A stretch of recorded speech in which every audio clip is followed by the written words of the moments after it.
You are at a Welcome seriously to high. the Fuck. Geeky Gamer Podcast.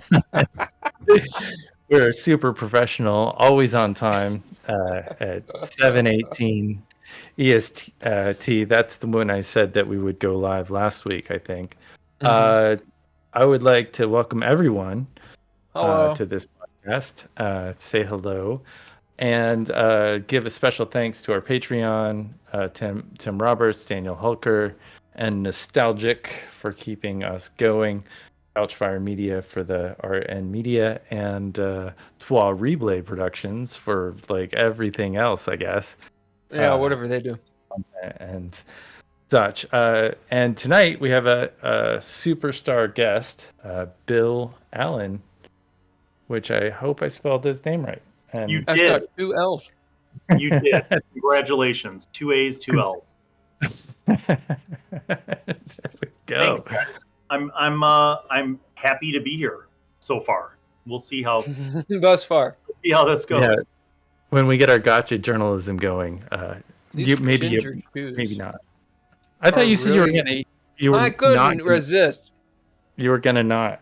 I mean, I said I wasn't gonna drink this episode because the last we're time definitely gonna- too wasted. But here we go, down the rabbit hole again. Dude, the Facebook is working really well, and it has closed captioning. Yeah, Nice. technology is What? great. What? It's awesome. Badass. Right on Facebook. It's the one good thing they do. Yeah, I'm gonna- Right. So the Geeky Gamer Podcast, we talk about geeky gamer shit, cybersecurity. It's a big old catch-all, storytelling, etc. Bill. Yes. Oh, I'm going to introduce everyone else and then you. Excellent. Proceed, sir. Hey, Ken, who are you? I'm Ken. I run Elements of Couch Fire Media, all lowercase letters. I was a journalist at one point in time, but I don't know what I am now. We are delving into the land of all that is geeky, and I'm along for the ride with Bill and Hulker. Hulker, who are you? Yeah.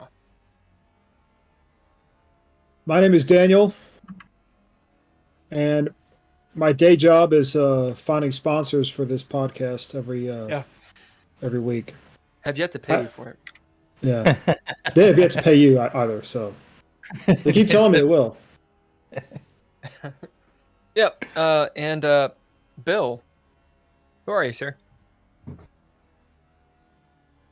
This Bill? That Bill. I'm Bill Allan. I am I'm a teacher, and I'm a YouTuber. God, I hate that. YouTuber, dude. It sounds so. Yeah. So I actually teach high school media, film and television production. I started doing video in the early '80s. My older brother got into it in high school, and then I kind of became his lackey, and I just carried shit around for him and helped him out with his videos. And then I eventually, made dumb videos with my friends, and it was kind of a fun thing that I liked doing.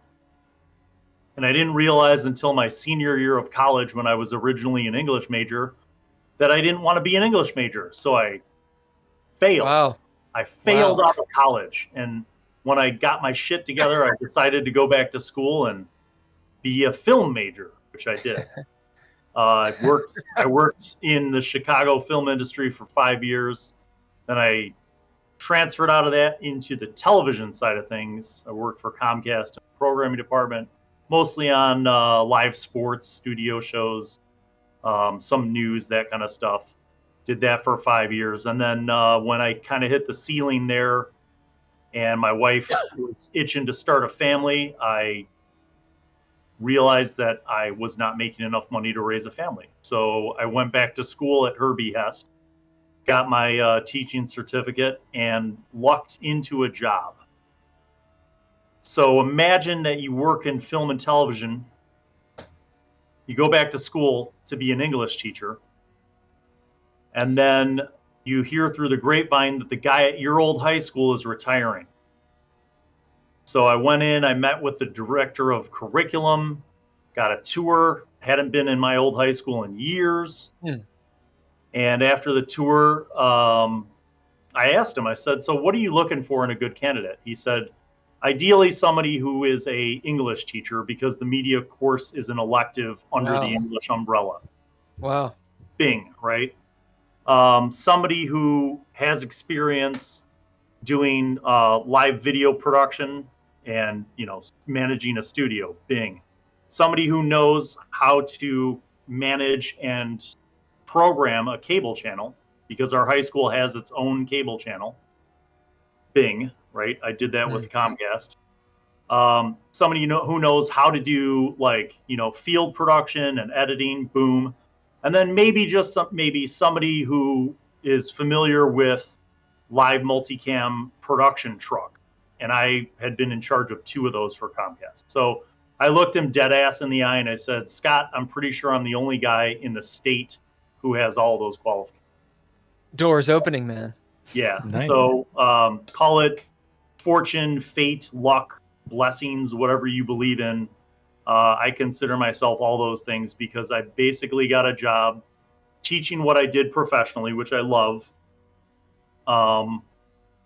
And I'm passing that knowledge on to the next generation, and I get to do it still. So I'm not a normal teacher. I don't get summers off. I'm a 12-month employee because I'm part administrator, part teacher. So I actually go out and work the production. So I'm not only teaching the kids, but 3-4 nights a week, I'm there till 9 or 10 o'clock at night doing live sports or concerts or whatever else we have on the production. So I'm kind of like a coach who still gets to suit up and play the game.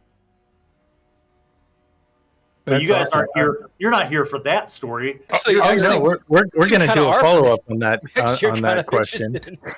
That kind of blows me away. Yeah, I feel like we have. I have a similar history. I don't teach anybody anything. I think I do a good job of helping people unlearn rather than learn. Must unlearn what you have learned. Unlearn everything that you've learned. Do you? I would like to ask a question. Do you have what's your favorite go-to gear? Like, what is a piece of gear that you don't like leaving your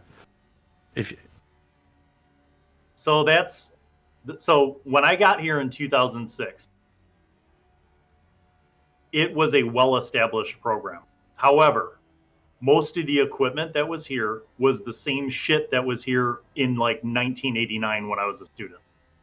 So they had a production truck, they had a studio, but they were using literally SVHS, linear editing systems that were there from the 80s. The lights on the grid were all from the 80s. The cameras, everything in the truck and everything in the studio was all 80s and early 90s stuff. So I had to work really hard to convince the school that I actually knew what I was doing. And I put together a 5-year vision basically and a budget plan to get us into, the 21st century. Literally. And by 2010 we had achieved that. So we went from 3 linear editing suites to a Mac lab. And I tell people all the time, it's not that I'm like an Apple lemming. I tell my students and their parents, I say, I got the Macs because if you go into the creative industry, whether it's on the sound side of things or, video editing, color correction, compositing, any of the special effects stuff, doesn't matter what software they're using, but they're likely doing it on Macs. And it was not an easy sell to the school because they're used to buying cheap, $400 Dells. And the business director at the time, almost did a spit take with his coffee when he looked at my numbers. But I would say I'm very proud of our lab. We have had now 3 generations of Macs. So 2010 was the first generation of Macs. I think I did an update in 2015 or 16, and then this past year we just did an update. So sure. And the newest Macs, not to push them or anything, but I'm really impressed with the M. Dude, they are hot rod. And I tell the kids, I go, hey, listen, we are the only Mac lab in this school, and it's a big high school, you guys. There's 4,000 students. Oh, nice. That is a big ass high school. And we're the only Mac lab, and I tell them, I go, treat my machines with respect. Because they're like, if you were taking driver's ed, it'd be like handing the keys to a Lamborghini to a kid. Like, these are professional machines. They're Mac Studios that are maxed out on processors, RAM, video cards. Whoa. They're hot rod. And that's the opposite of my I like the Mac Studio with the least, the minimum, bare minimum is the way I went, and it very effective. Yeah, I mean, I will say that, but you need that for that, because you do a lot of content. You need that power. So the kids in the class, they're mostly shooting with DSLRs, and basically what I do is I take a semester of photography and jam it into a 3-week boot camp. But I tell them that's important because I'm teaching them photography because they're using photo cameras that also happen to shoot really good video, so that they have manual control, so that they learn how to use all the settings manually, so that they understand the value and importance of different lenses and what you use and why you use it and when you choose to use certain lenses, so that they get like more of a cinematic look, and I even kind of do some taste tests with them where I have them shoot some stuff with their phones, and then I have them shoot stuff with our cameras, and then I have them try to shoot other things that I know their phones can't do, just to flex. So they, kind of learn the importance of that. But basically in one semester, they learn photography, video, editing. We edit on Macs. The software we use is Blackmagic DaVinci Resolve. Yeah. Nice. Since I've been here, since 2006, we have gone through Avid, Final Cut, Adobe Premiere, and now we're on DaVinci Resolve. And I tell the kids, Resolve is probably, of all of those suites, the most profoundly awesome software that I've found. Because it works on Macs, PCs, and even Linux boxes, number one. Number two, the free version will do virtually anything that you need to do. Virtually anything. And I mean, we do some pretty robust projects with the free version. And if you wanted to go pro, it's only $300 for a in perpetuity license. That means every update after you buy that license is free. For the What's the name of the software again? Resolve. DaVinci Resolve. Yeah, DaVinci Resolve. Blackmagic. It's awesome. Yeah, Resolve is sexy. It also fucking sucks. Well, maybe that's the user. And when you're trying to run Resolve on your mighty 2015 MacBook Air, I feel like you're asking a lot. Shut your whore mouth. Listen, buddy, it's a 2013. Okay. I'll tell you. Oh, I didn't. It is. So one of the reasons why I love it is because if you have a machine that's got muscle, it's not throttled. Like scaled. Like a lot of other nonlinear editing software throttles your machine's capabilities at a certain level. Resolve will be a hog. It will use all the RAM. Like if you let it, and with Premiere you can kind of adjust your settings based on your computer's performance. Can't stand Premiere either, man. Yeah. But I mean, I tell my students, I say it doesn't matter what you learn on. Learn the foundational stuff.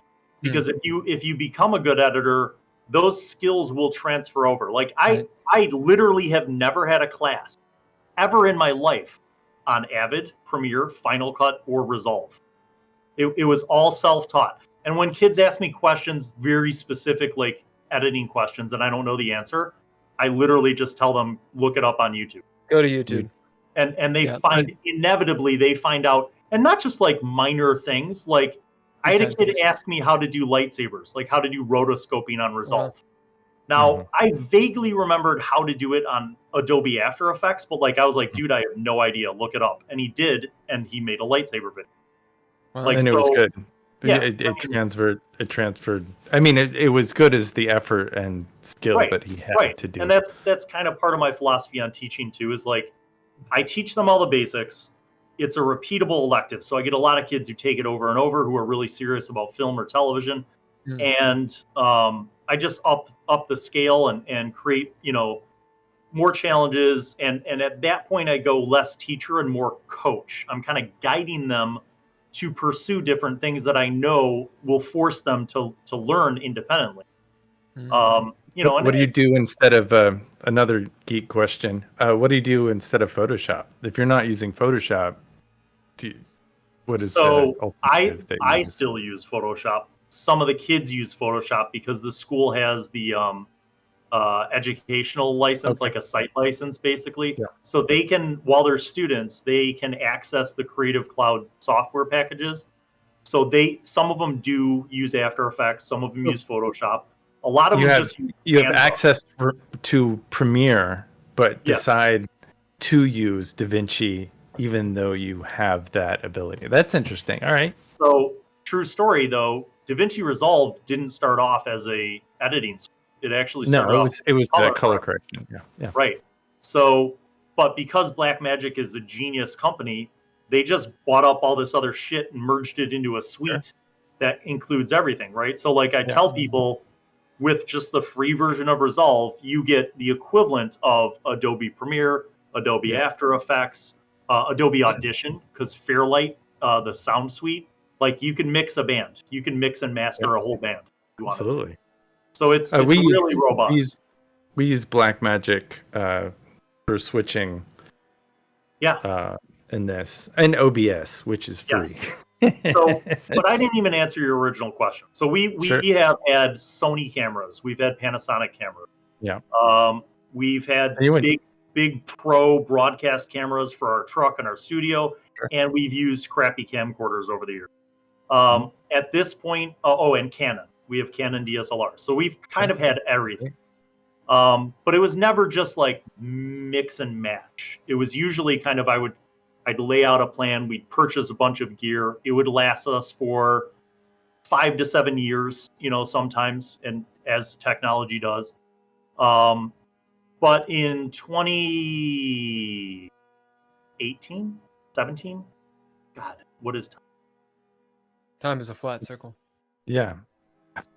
Time. Who knows what time it is right now? I was like, that's good. I want to say it was 2017. We maybe 2016.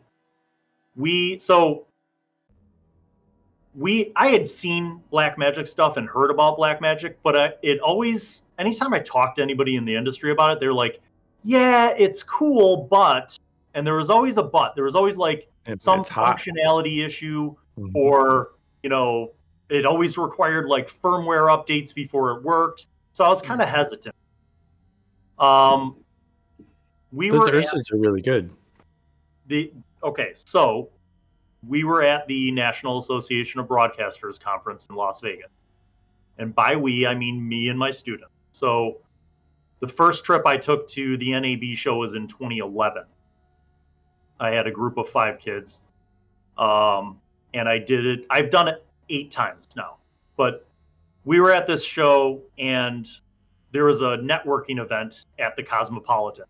And I wanted to go because there's a DSLR filmmaker and cinematographer named Shane Hurlbut, who he's kind of like the first serious cinematographer to ever use DSLRs like in an actual movie, right?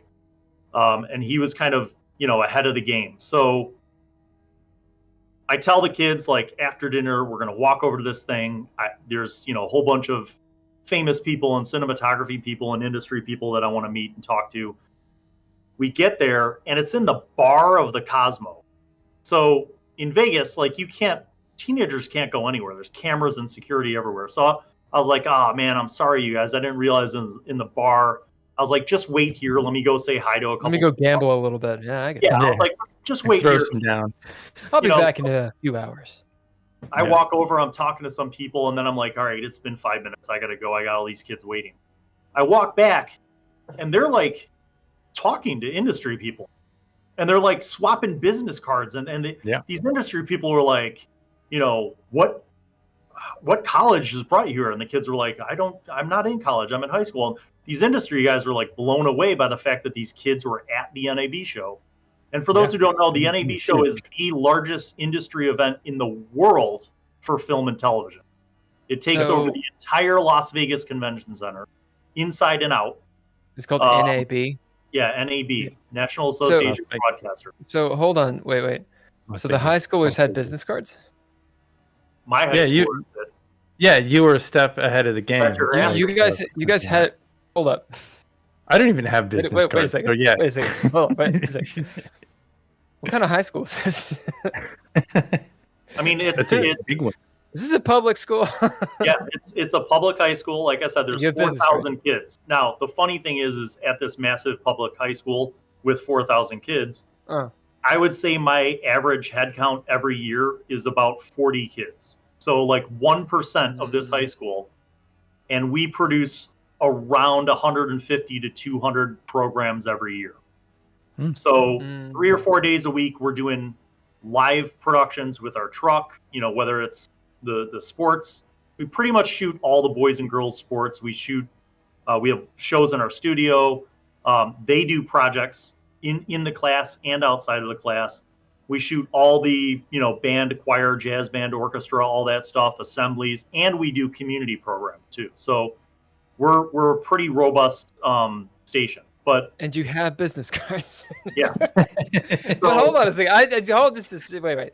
Do you mean the program at the high school has business cards? You're like, hey kids, have these, or are they like I'm camera operator. This is my high school name. Like, so LTTV. This blows my mind. All right, I was of the program. I was like 35 when I got business cards. Okay, yeah, we had. I mean, we basically had business cards. We have shirts. We have crew shirts. Shirts. Even the way that I just the organization itself, the student leadership component of it is not really like a normal club. It's It is the way that I organize. Most clubs in a high school, they have president, vice president, secretary, treasurer. Sure. I eliminated that, and we have departments. So we have a very communist directors. Yeah. So we have departments, sports, music, performing arts, news, creative services, technical operations, public relations, all that stuff. So they take themselves seriously because they have to earn that trip to Vegas. There have been a few years where I didn't take them because they sucked. And they wear suits and shit? Yeah. Oh yeah. Wait, really? I'll tell you, all right, so that I'm not foolish. How do I send you a link that you could play? Because Discord. Just put it on the Discord. Yeah, the little chat. Play whatever you got. Okay, hold on a second. I gotta rewind a little bit. So is that on your NAB? YouTube? Yeah, it's on YouTube, or it's on YouTube and Facebook. So NAB, NAB. That's the thing in Las Vegas. Yeah, I just messaged it to you, Ken. And we're big proponents of black magic. Okay, I get all that. Your high school students have business cards and they wear suits. Cool. Are you able to tell us what state are we talking about? Because see, I'm from Kentucky, and motherfuckers don't have business cards in Kentucky. Okay. This is in LaGrange, Illinois. So we're a suburb. We're a near southwest suburb, Illinois, of Chicago. Chi-town. Yep. So we're I don't know, maybe 10 miles southwest of the city. So it's one of the near southwest suburbs. What'd you say, Holker? Is it near was it Oshawa or Ottawa? No. No, Ottawa's a good drive. That's a little bit country. I know where Ottawa is, but that's about 45 minutes to an hour southwest of the city. Yeah, but how long does it take you to get to 1982 Detroit? Detroit. That's right. Yeah, that's right. Take a left at Cthulhu. That might be to get down there. Yeah, so wow. We were at this convention, post-convention meetup at the Cosmo. I come back, the kids are networking with pros, which was awesome. Mm-hmm. So we ended up staying for a little while, and they were giving out door prizes, free prizes to people who attended. There's a guy standing up on a booth giving out the door prizes. He sees my student Sean, and Sean is wearing cut off sleeves Operation Ivy T-shirt and like a Ratchet jean jacket. Nice. He's kind of like a punk rock kid. And this guy's like, he sees Sean's T-shirt and he's like, Operation Ivy. He's like, I love that band. And Sean's like, yeah, me too, man. And like, the guy's like, where do you go to college? And he's like, I don't go to college. I go to high school. And the guy's like, what the fuck? Seriously? And he's like, It's a new thing. So he tells him the story. The guy is enthralled. He can't believe this, right? So he comes over to me after he gives out the prizes and he goes, I'm Terry Frechette. This guy ends up being the global director of communications for Blackmagic Design. Whoa. He goes, I want you guys to come to the booth tomorrow. He's like, I want to tell, everybody else at Blackmagic about I want to know more about your program. So the next day at the convention, we go. He brings us backstage to like the private client meeting area. We get a sit down. He's talking to the students. He brings in like two, union camera people, like cinematographers, to talk with the kids. It was amazing, right? Do they reveal any secrets about black magic? Yeah. Like that it sucks? I'm excited. I'm like, this is great. What a great opportunity. Come on. That's awesome. That's crazy. It's great. And then he's like, yeah, let's keep in touch. I'm like, totally. So we exchange cards, right? Then you did. But that's what I thought. I thought he's like, oh, he's just being nice. No, right. He like follows up, right? So a few months later, he hits me up. He says, hey, do you have time this afternoon for a call? I'm like, yeah, sure. So he calls me at the studio, and I'm like, what's up, Terry? He goes, hey, listen, we're sponsoring a streaming event, and we're going to ship a streaming event, like a stream. I see. Like what we do. We're sponsoring a stream. We're going to ship the equipment and send one of our guys, our tech guys, but like we kind of need a crew. He's like, do you know anybody in Indiana? And I was like, yes. Yeah, the high schoolers that'll drive there. Right. I'm like, kind of. I'm like, but I'm like, we're pretty close to Indiana. Where is it? He goes, it's in Indianapolis. I go, that's not too far away. What's the event? He's like, it's called Gen Con. He's like, do you know what that is? I was like, you're like, no, never heard of it. No, this is literally what I said on the phone. I go, Terry, I have a fucking D&D tattoo on my arm. I know what Gen Con is. Like, what, when, and where. So he gives us the details. Very much longer story short, we went to Gen Con in 2017, not knowing that was Gen Con 50. So it was a big to-do, right? Yeah. The dragon and everything. Yeah, the intent was just to show up and work as the crew for this live stream, and that was it. We ended up, dude, we did the live stream, we killed it. The guy from Blackmagic was like, you guys are amazing. He's like, I don't want to take this shit back, so here, just have some free stuff. He gave us a switcher, a camera, a recorder, a whole bunch of that's five grand worth of stuff. And you just got job security. Wow. Yeah. So then he's like, do you want to shoot more stuff? Like, we need B-roll. We need, I was like, hell yeah. So we need free labor. We're basically we basically got like media credentials. We're walking around Gen Con doing interviews. We're everywhere, right? The next night, Geek and Sundry and Alpha have this combo private after party. They rented out an entire bar in downtown Indy. As they do. And they're like, do you want to go and cover it? I was like, dude, I'm not a news guy. I'm like, but okay. So the kids can't go because it's a bar, obviously. So I had them stay with the chaperone at the hotel. But me and one of my main tech guys took the gear and we brought it. We figured we just, shoot some highlights. Get there, they have a backdrop. And the woman organizing the event from Geek and Sundry goes, our photographer just bailed. Would you guys be able to do anything? Who's the woman? Do you remember her name? I don't remember her name. This is 2017, you say? But again, because I'm not full of shit, there's a video about this on my channel. Sure. So we end up literally becoming the step and repeat crew. So my guy Dave's on the camera. We had the lights, we had the microphone, and I'm like hosting the red carpet, literally interviewing all these, celebrities of the gaming industry that are at this after party, which was hilarious because most of them were hammered. Oh yeah, of course. But wait, really quick, hold on. What year is this? 2017. So 2017. So did you see the Critical Role people? Yes. Because I think they were still a part of Geek and Sundry at that point. I think. Yeah, I'm pretty sure. Actually, I'm almost 100% positive. If you want to fast forward how this rolls out, 2017 was a raging success. The next year, they wanted us to go and do it again. The year after that, we did it again, and Luke Gygax wanted us to go do GaryCon. Is Luke Gygax Gary Gygax's son? Yes. Okay, really quick. Hold on. Hold. We need to talk about what Gen Con is in brief.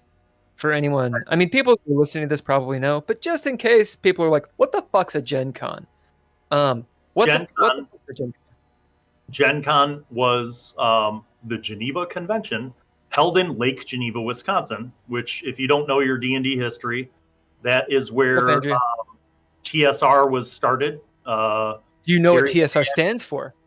Tactical Studies Rules. Oh, I'm older than all of you, probably. Oh. But yes, or at our age at the very least. TSR, was started there. Gen Con was a gaming convention, mostly wargaming, but it evolved over the years. Chainmail, right? Yeah, chainmail. So there's another video from that same 2017 that me and my guy Dave shot and edited. Because at Gen Con 50, there was a historical retrospective. And they had, in the Lucas Oil Stadium, on the floor of the Lucas Oil Stadium in Indy, they had a whole, mock-up of all of the historical things of Gen Con. And a big part of that was a group of guys called the Legends of Wargaming. Some of them are OGs who played those games in the late 60s and early 70s. Some of them are like the sons of or buddies of those guys who are, in their 50s or 60s. And then there's some young bloods that are like in their 30s and 40s. But they had all that stuff set up, dude. They had big, huge tables, sand tables with, miniature war setups and dunes and stuff. They had chainmail. They had all these games. Fucking nerds. Yeah, I mean, it was amazing. The coolest part is there's a guy named Paul Stormberg, who I call the lore keeper, because this dude knows everyone. He knows all the OGs, and I'm guessing Paul's age is somewhere in the mid to late 50s. Okay, so he's not that much older than me, but he grew up with all these guys, so he kind of knows all these guys, and he's kept it alive. He's kept the lore alive. So he's part of this group, and I walked up to this guy not knowing who he was, told him what we were doing, and asked him if he'd be willing to take us on a tour, and he was. So I literally just emceed it and let this guy talk, and it was like the most epic overview of the history of gaming. Really quick, Bill, I want to introduce Andrea since she just dropped in. Andrea, really quick, do you want to introduce yourself? We all introduced ours, just in the brief. Yeah. I am a regular player on our weekly stream sessions, be that D&D or strictly Dreadlore. And I've been a gamer basically all my life of all different sorts. Mostly like strategy games or RPGs, stuff I could play by myself since up until recently, I didn't have very good internet, so. Some tactical gaming too. Yeah. We know you're into Airsoft. We already know. That's true. I mean, I guess it's gaming. It hurts me to say that. Like LARPing, right? I guess. Anyway, Andrea, we are with Bill Allan, who knows a whole lot about all the geeky gaming stuff, and apparently has been in some interesting situations. Met some interesting people, and yeah, that's what we're talking about. Loves black magic. I do. So, and the whole, the funny thing is even after we met Terry, even after we did Gen Con for black magic, we weren't 100% on that bandwagon quite yet. But as we started to kind of explore this stuff, I would have been shit. They gave you like $2,000 or $3,000 of equipment. Well, so I'll tell you to date. They have donated about 20 grand worth of gear to my high school program. Wow. Which is really cool for a company. I mean, I know it's a tax write-off for them, but at the same time, like, the fact is that everybody that I've dealt with at Black Magic, like, truly has been cool. Is invested in the education of the next generation of kids learning about media stuff. And that's been immense. Like, they have, online groups that, are very engaged and willing to help people. So we have over time kind of gone in that direction. So our current studio is 100% Black Magic. They honeydicked you. They honeydicked you. They kind of did. I mean, we have 8 Black Magic 4K studio cameras, and I think 2 of them were donated by Black Magic. The other ones we bought on our own to kind of round out our stuff. We That's have awesome. Black Magic 4K studio switcher, Black Magic 4K recorders, the shuttles that are roll-in decks or recorders. They kind of multi-purpose. And our truck is, the cameras are black. So we have and what's the address of where you keep all this? Fort Knox, bitch. No. It's like I said, I mean, we're very, I consider us very fortunate. I'm also awesome. really good at writing and articulating the need for things. So a lot of our stuff is, not even a lot, dude. Like, the vast majority of our stuff is either donated or grant funded. So I tell the parents, like, every time there's an open house, I say, yeah, and all of this amazing stuff didn't cost you any of your tax money. So we're actually one of very few programs that are kind of financially solvent. And I chalk a lot of that up to, the willingness to have supporters and to work on grants, and my administration being able to help me get grants for things that I need for the program. Yeah, I would like to say that I, in looking through your production, your videos, you definitely have some pretty good production value. Yeah, I mean, now the funny thing is like the stuff on my channel. So, like, I've had people over the years ask, like, do you force these kids to play D&D? No, it's all voluntary, in front of the camera and behind. So the kids in the class, there's also a club. So, basically kids can produce programs, right? Or produce videos. So whatever their kind of interest is, there is an avenue for them to pursue those things. And we've had student produced shows about, all the standard stuff like sports and music, but we have a show called Tuscan Radio that is literally a Star Wars nerd fan show. And these kids work their asses off to plan a show every week. Like, they do their research, they have like a whole rundown script, and they're tight. Like, they've really worked hard. And ironically, I didn't even think about this until just now, that group of kids met working on the crew for Gen Con 2022. Wow. So Really yeah, and the Gen Con relationship has been great, not just with Black Magic, but with Gen Con. They have really. Are you a Star Wars or Star Trek? By the way, I mean, honestly, more Star Wars. I like old Star Trek, But if you gave me trivia, I would totally bomb on Star Trek. Okay. Really quick, I wanna pull in some Holker and Andrea vibes. Yeah. Holker, who's our sponsor for tonight? Tonight's sponsor is a broken gutter. This broken gutter is unable to stop water from drenching your front porch during an intense downpour of rain. This gutter is also full of leaves and a dead bird, but you won't clean it out, because cleaning gutters is less fun than whatever you got off of the most recent Steam Summer Sale and going to a bar afterwards. This broken gutter is also fairly sharp around the edges and will likely cut you if you try and clean it out yourself. Since there isn't any rain forecasted over the next few days, you will just forget about it until you try to walk out of your front door when it rains next and realize that it is still there. That literally describes the back gutter of my house, and it is a What vexing the predicament. heck? What was that one, Ken? Just one of the many. I've got so many. It was just like rock and roll. It's the rock and roll one. I feel like I'm in the band Styx or like some other Lord. mega superstar. Andrea, have you been to Gen Con before? I have not. It's been one of those things that's like, I've talked about going, but then all of a sudden it's like, oh, it's next week. Oh shit, I don't have time or the money. Yeah. Have you been? But you've been to cons before, though, haven't you? Oh yeah. LexCon.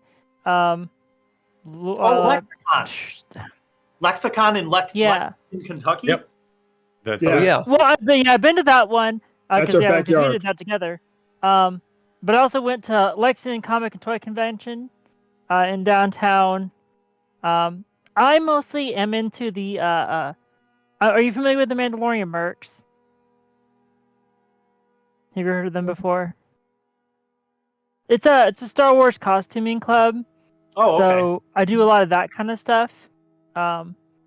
Mandalorian armor and all that good stuff. So I've been to a lot of comic book conventions and stuff, but I've not been to too many gaming conventions. We have a group in the Chicago area. What are they? 501st. Yeah. Oh yeah. Okay, so they have come out to my convention twice, I think, and it's awesome. They go all in. They're so cool. Like, Yeah. and it's the convention I run is LionCon. It's Lion. just, yeah, LYON, LionCon.net. Every February we have this 2-day Saturday Sunday convention, vendors, artists, and tons of games. But we also do like a costume contest, and we've had the 501st come. We've had other kind of groups come, so it's fun. It's kind of open to the public, all ages. And we started doing that before the D&D club, because the D&D club didn't start up till fall of 2019. So LionCon's been going for a little while.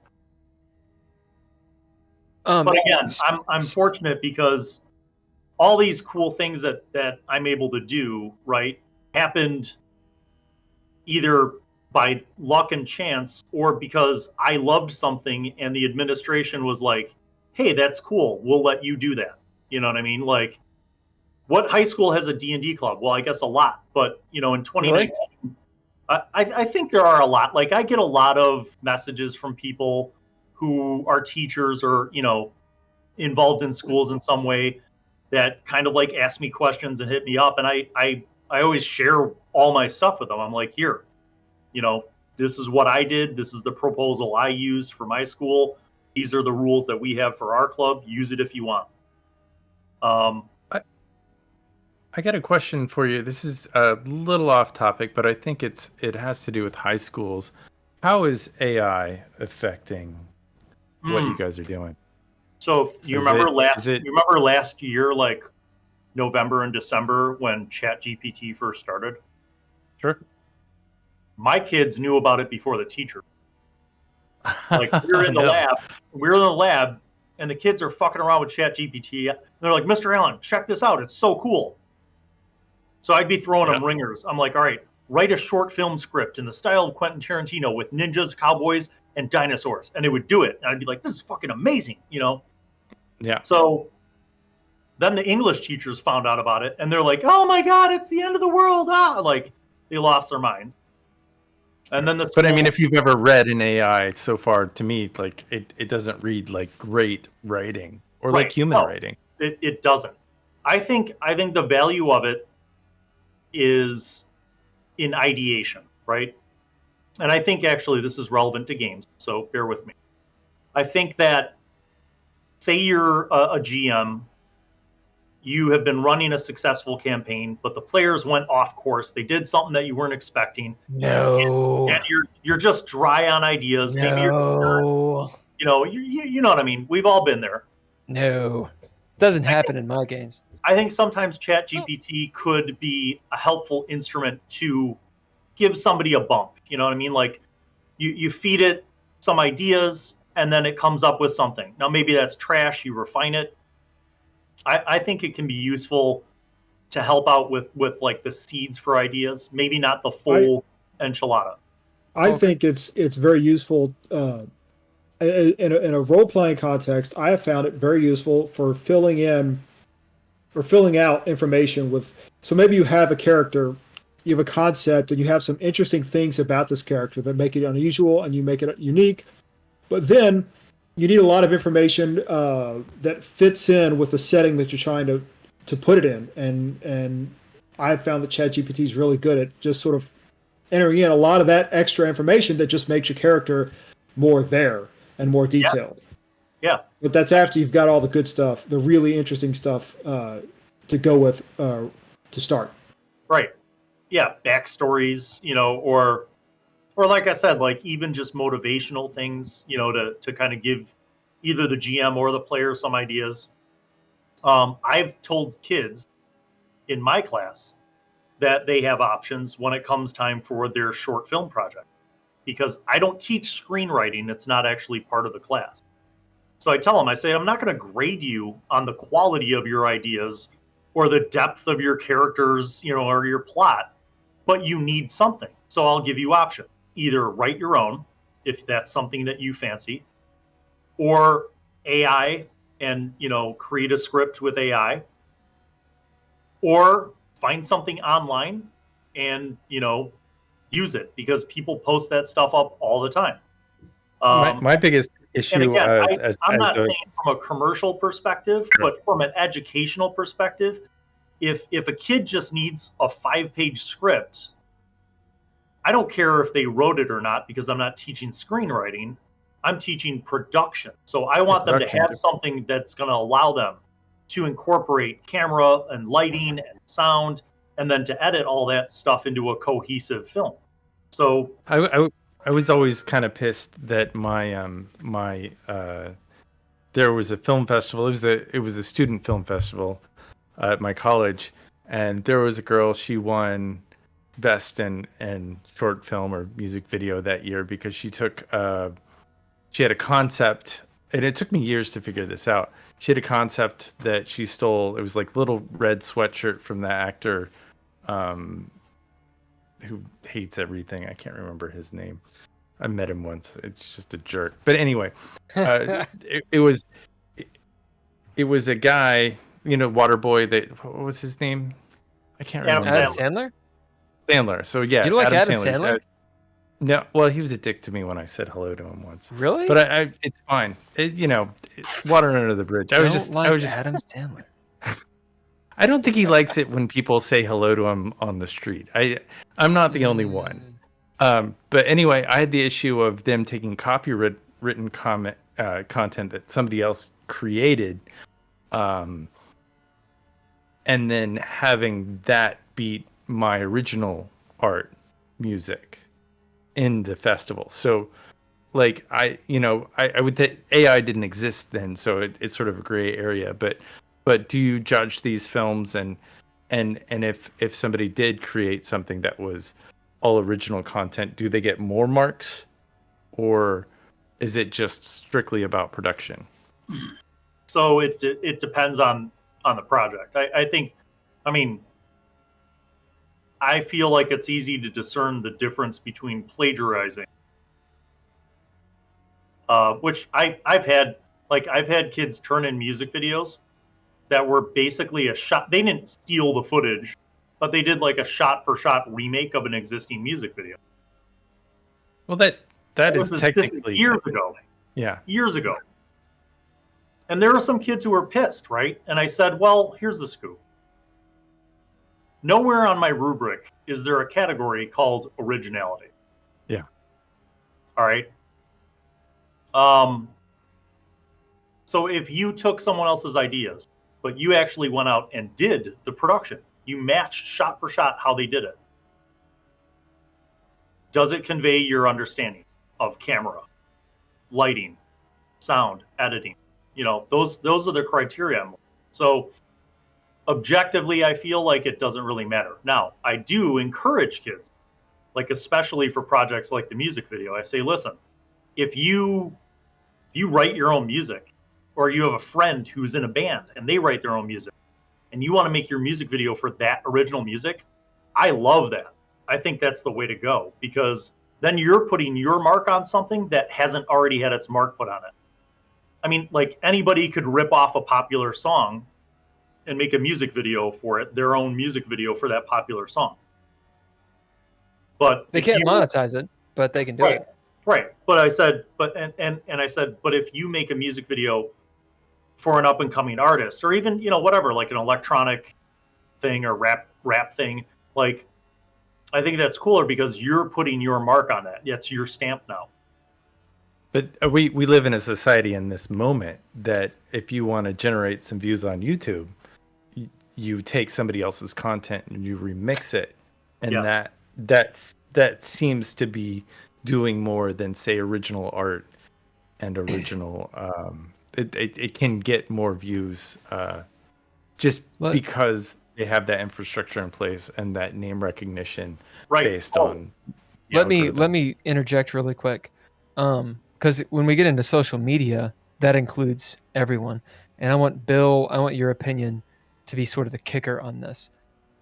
What do you think, Holker, and then what do you think, Andrea, about what Ken just asked about the social media? And Ken, can you rephrase it or say it again? So basically, a lot of times on YouTube, people get more views if they're using somebody else's content. So they remix, redefine, replay other people's videos, and they get a lot of views based on that. Whereas if you create original content, nobody necessarily cares about that subject matter. They don't know about it. It doesn't get into the algorithm. That is the thing I was kind of saying. So, Holker? So I've seen some YouTube channels that are essentially taking content from another YouTube channel, overlaying a little commentary, and then just hitting it upload. I think that something feels kind of wrong about that, because it's really little. It's really low effort. I'm convinced I wouldn't be as good at commenting over the videos. Let's just be clear. But I think it's possible for me to just take someone else's content and comment stuff and then upload it to my own YouTube channel.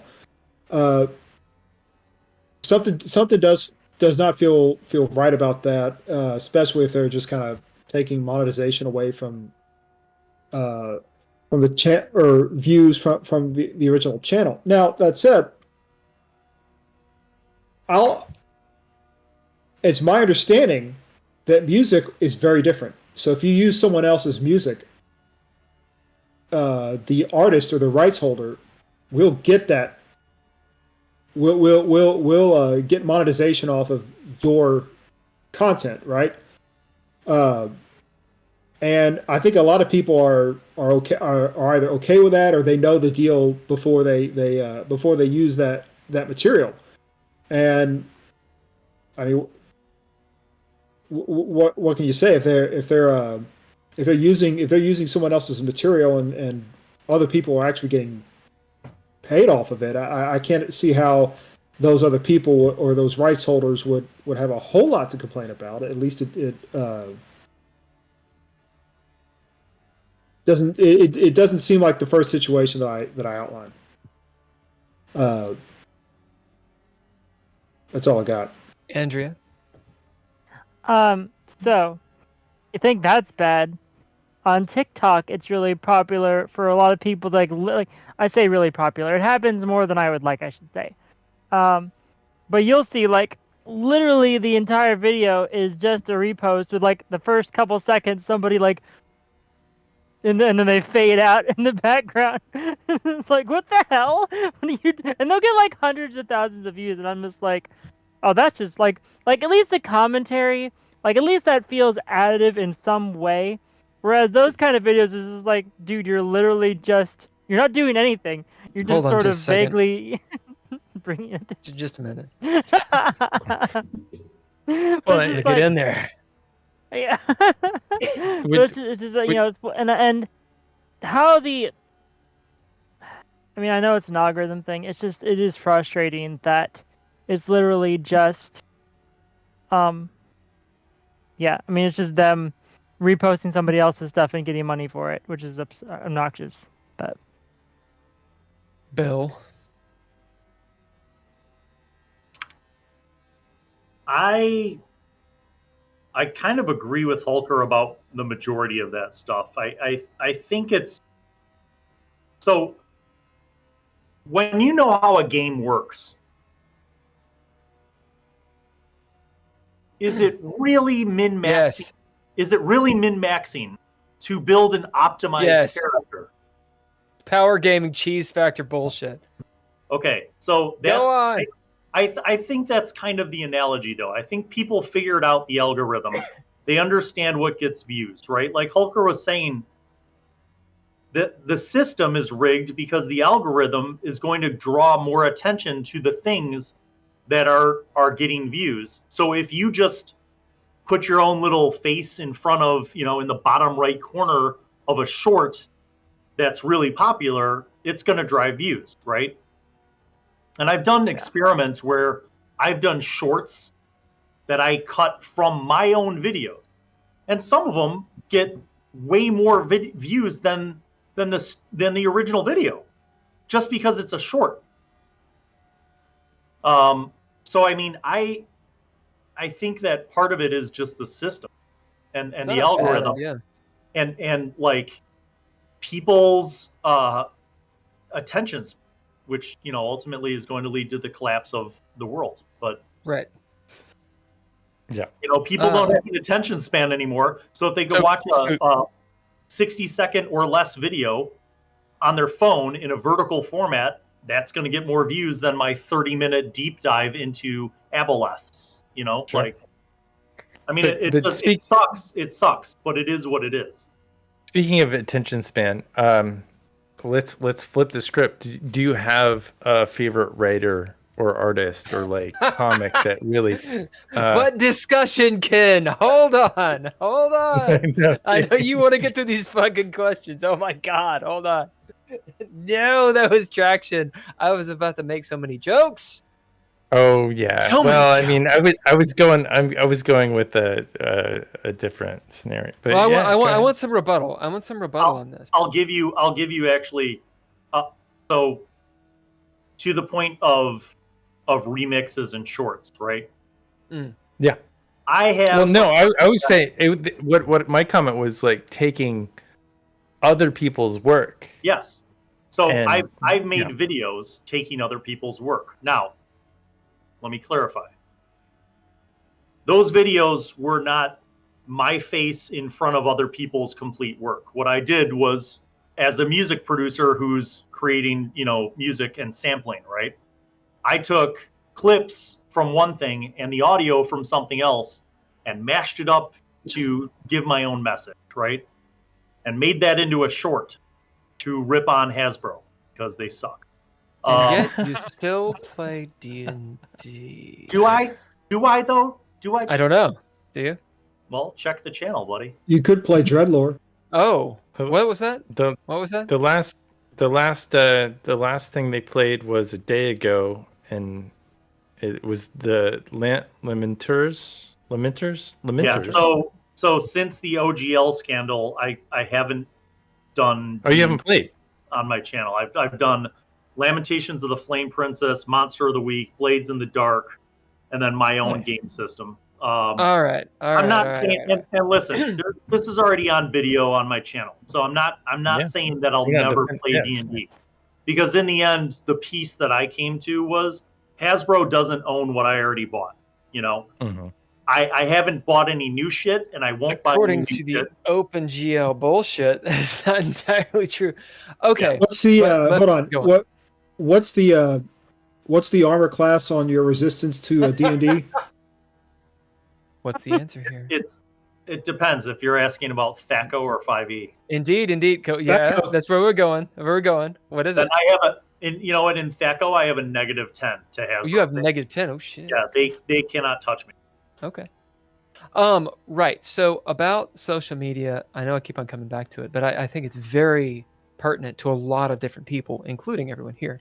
Yes. And also, Ken and I have had many discussions, nay, full-on argument about social media and the goal of what we're trying to do when it comes to shorts, remixes, whatever the fuck you want to call them, right? All that kind of thing. I posted I don't even know what it's called. It's on the Instagram where you like, God, I'm like such a fucking old millennial. On the Instagram? Yeah, no, I can't help myself. It's like on the Instagram when you see someone's video, like a reel, I guess, and it allows you to put your fucking face on it. Yes. What's that called? Repost? Is Or that a stitch, repost? maybe? I don't know. I don't know. I've only been able to do it twice because I can't find the button. I don't know how to do it, but I did Middle-aged it. problems. It was like this. It was like this. From some movie, it didn't have a listing of it, and it was very political. You know, like from the 40s or something. And I thought it was this magical post, and so just experimenting, I was pushing the buttons. Boom! My face pops up like a green screen. And I was like, oh, that's how people do that. And I was like, oh, check this out. And I kind of reacted. And it got like 20, 30,000 views, which is hilarious because, you know, all the rest of the actual content we've put out, and specifically the short videos that Ken has crafted, you know, they don't get anywhere near that. And Facebook explodes because Instagram and the Facebook are connected, right? Yep. I mean, like, people are like DMing me and all kinds of shit and craziness. People who don't even game, blah, blah, blah, blah, blah, blah, blah. One person posted, they were like, yeah, you put your stupid fucking head on this video, blah, blah, blah, blah. And that was the first time that I heard this argument about a kind of social media plagiarism. What were you saying, Andrew? I was just gonna say, dude, like I feel that like one of my biggest posts on my Instagram, and it's not exactly the biggest anymore, but after, you know, doing all my cosplay and all my products and shit, it's like I literally just for my birthday, my parents got me a 1911, and I was like super happy with it. So I just took a picture of it on my fucking lap, like nothing. Like it was such a shitty picture too. I'm like, hey, look at this cool, you know, I got this nice 1911, you know, it's so fancy, and like it blew up, and it's like, what the hell is going on? And then I stole it, put my stupid fat fucking head. So is that plagiarism? I'm getting the sense, Bill, that you might be a purist. I'm getting a sense of it. I'm not saying you are. I'm getting a sense of it. And Ken, I want you to jump in on this too, because I know you're a purist.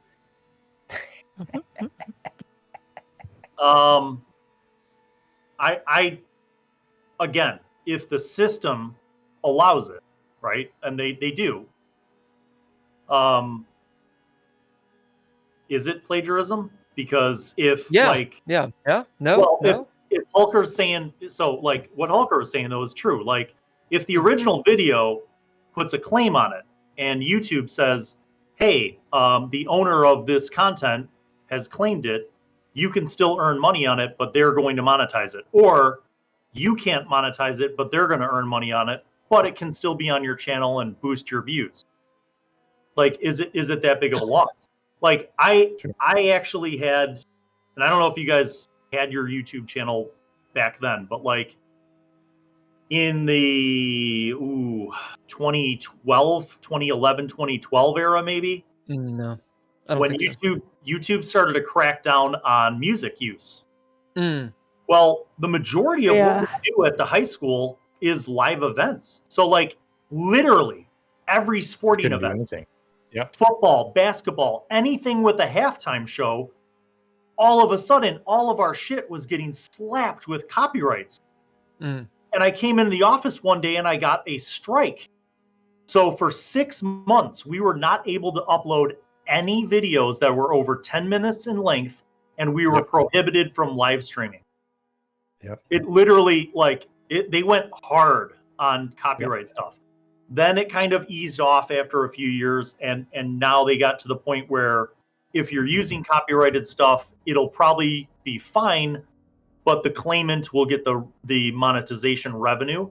Very rarely, if you use something that's claimed by certain owners, it might get blocked. And usually it's like blocked in these countries, and it'll be like Uzbekistan and just, shit you don't care about. It's also because of the nature of, they figured it out. There's a system in place now that allows for that, and it's uploading to third party that you're basically sign up with a label, and there's like TuneCore, or we use Simplecast, or any number of different, and you can choose, you can click the button, can people use your, and this is for music only, because I think at a certain point they were realizing that YouTube was literally needed to figure something out because so many people didn't know about copyright. Yes. Well, and so that's, they had, I think you touch it with a pen there. My counter argument to this, to what you're saying, Bill, if the system allows it, but what happens when the system changes? Or just because the system allows something, just because the system allows a loophole that can be exploited, Sure. that doesn't make it okay. Because are you going the full whole Hasbro? Yeah, exactly. The entire language is indicative of what we're talking about. Yeah. Like if there is a loophole, well, what are we saying? Well, it's not in the spirit of what's happening. Yes, it's possible to be playing Blood Gulch, Halo, and to get on top of the world and run around with a fucking sniper rifle. Andrea, I know you fucking did it. I did. And no one can see you. No one can see you. It's a thing. It's a thing. However, and it's fun for the person on top of the Blood Gulch thing in the sky. Right. But it's a loophole, it's a glitch. Yeah. Now, there are certain kinds of gamers and people that are like, look, them's the breaks. That's what we do. But when you apply that to real life, oh, wait, it's all real life. Like there's the spirit of this idea. Yeah. Is it dog eat dog? Is I'm probably going too esoteric here. At what point should we be principled about things? Now on YouTube, because I'm a YouTuber, I'm a chess tuber as well. There's lots of people that make their channels, and they're really good goddamn channels, like Abba and Preach. Really good channel. I don't know if you guys have seen it or not. And it's just one of many who they will be, almost all of their content is commenting on other people's content. Yeah. And you get into like this YouTube community that kind of all knows each other, and they're all political and weird, but their content is literally other people's content and then their personality placed on it. Is that plagiarism? I think that's just old school critics, right? Like anybody doing movie reviews or music reviews or book reviews is essentially doing the same thing. Like if you post if you're doing book reviews and your review is on a very popular book, it's going to get more views than some weird, obscure, random book that nobody heard of, right? Same thing with a music review or a TV show or a movie review. If it's the hot trending thing, it's going to get more views. I think where plagiarism comes in is when somebody creates a fake channel, right, like a clone, and just reposts all of your shit on that channel. So here's my issue then. I agree with you there. Go on, Holger. I'd actually like to throw in a couple of things to consider, and it's probably something that when you think about might help you discern whether or not what someone is doing with other people's content kind of makes sense, or is it okay, or is it not? And the first one is how clear is their attribution? In other words, if you had to ask someone, hey, where did you get all of this stuff? would they be honest with you? Do you feel like they would just tell you exactly what they would do, or where they got the information from, and what they're doing with it? The other thing is, and there's no objective rubric, but I think for people who are familiar with how this stuff works, they might know what I'm talking about. Is there effort put into the original side and into the original part of what's going into this product? In other words, is the YouTuber who's using other people's content, are they themselves anteing up a considerable amount of effort to make something new, and then pulling in other content to bolster their case, so to speak, or are they just? How do you gauge that, though? How do you gauge the second point? How do you gauge that? I don't exactly know, but oftentimes you can just tell, but there's no objective rubric like you would need in, say, a high school class or anything like that.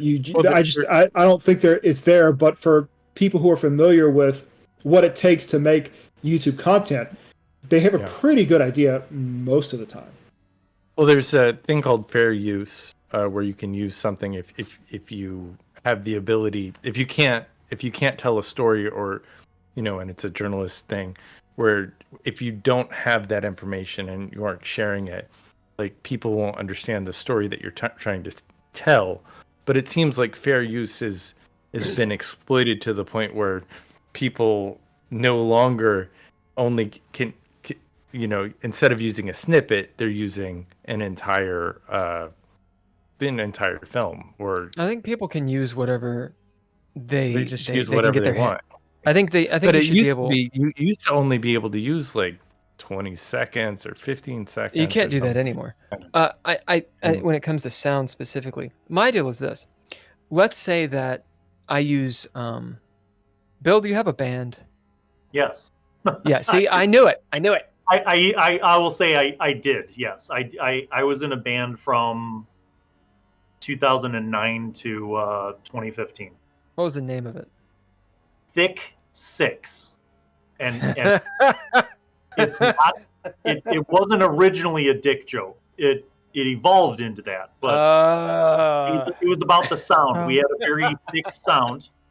Yeah, there were do. members in the band: 2 guitarists, drummer, bass players, keys, horns, me. Yeah. Was it a ska band?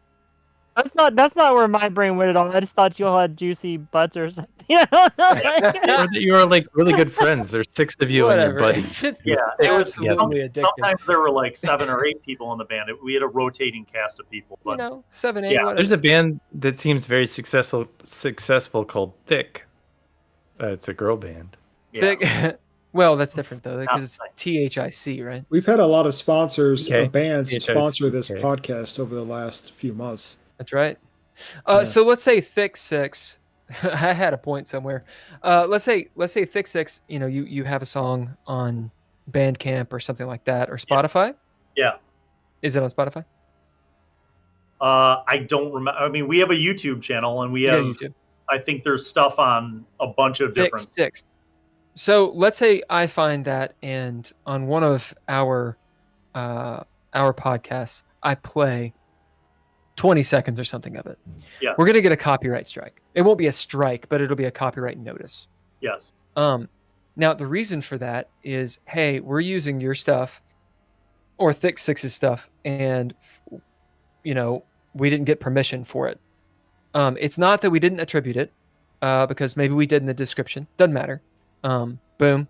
Maybe Thick Six could be in the background. It's my fucking ringtone. As that goes off, and it'll go off. Or I could just sing the jingle and it'll go off.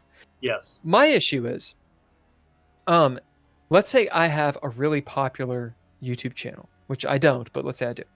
And I use your stuff. That's only going to be good for Thick Six. Right? Now, someone makes the argument, yeah, but you're using someone else's intellectual property. And so that person should get paid for it. Which I can understand that argument. But I think it starts to fall to pieces. I think it's a simplistic way of looking at things. Yeah. And depending on the situation, it breaks down big time. So we can talk about it in terms of music because for the last 20 some odd years, there was a whole Napster thing, right? Yes. But and in sort of a movie download thing as well to an extent, streaming, blah blah blah blah blah. Yeah. But when you get into like video and social media and these things, it's not as concrete because it's rather new. What my point is this. Here's the contentious statement. I think intellectual property is bullshit. Go.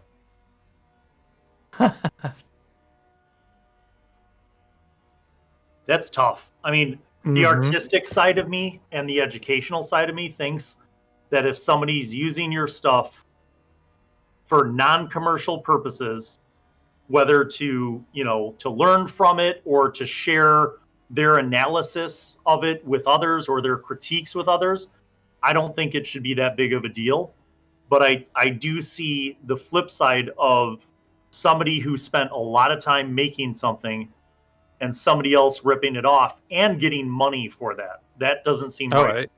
I've experienced that personally a couple of times where I've made music videos for people and that my information has been stripped off of that content and like other people have what was the recourse? Benefit. Well, I asked them to take it down. I don't know. Really, there's not anything you can do other than say, hey. That's exactly my point. I think it's bullshit. Now, we're talking about ethics versus reality. All right. So you're saying that... and I think it... Oh, go ahead. Go ahead, Andrew. I was going to say, I think it's complicated because when you start getting down, like even beyond just like this particular subject matter, right? Like when you get down to the nitty gritty of like everything we take for granted in life, like you're right, because there's not a thing that we have in our world that wasn't plagiarized at some point in history. Or maybe that's not even the right word because plagiarism wasn't, is a more recent phenomenon in this sense. From the plagiarism edere, I created fire. This is my fire. You have plagiarized my fire. You cannot do that. You can't create fire. It's my fire.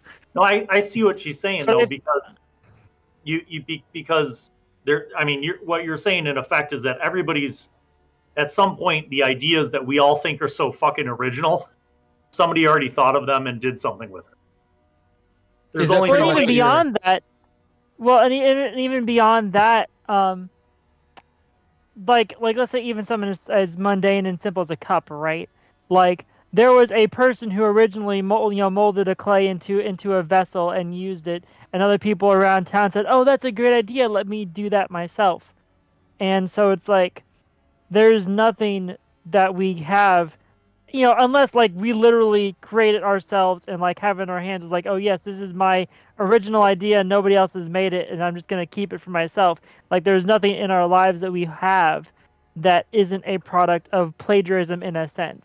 And how antithetical is that to, oh man, I'm going to get all kinds of grandiose and I haven't even been drinking.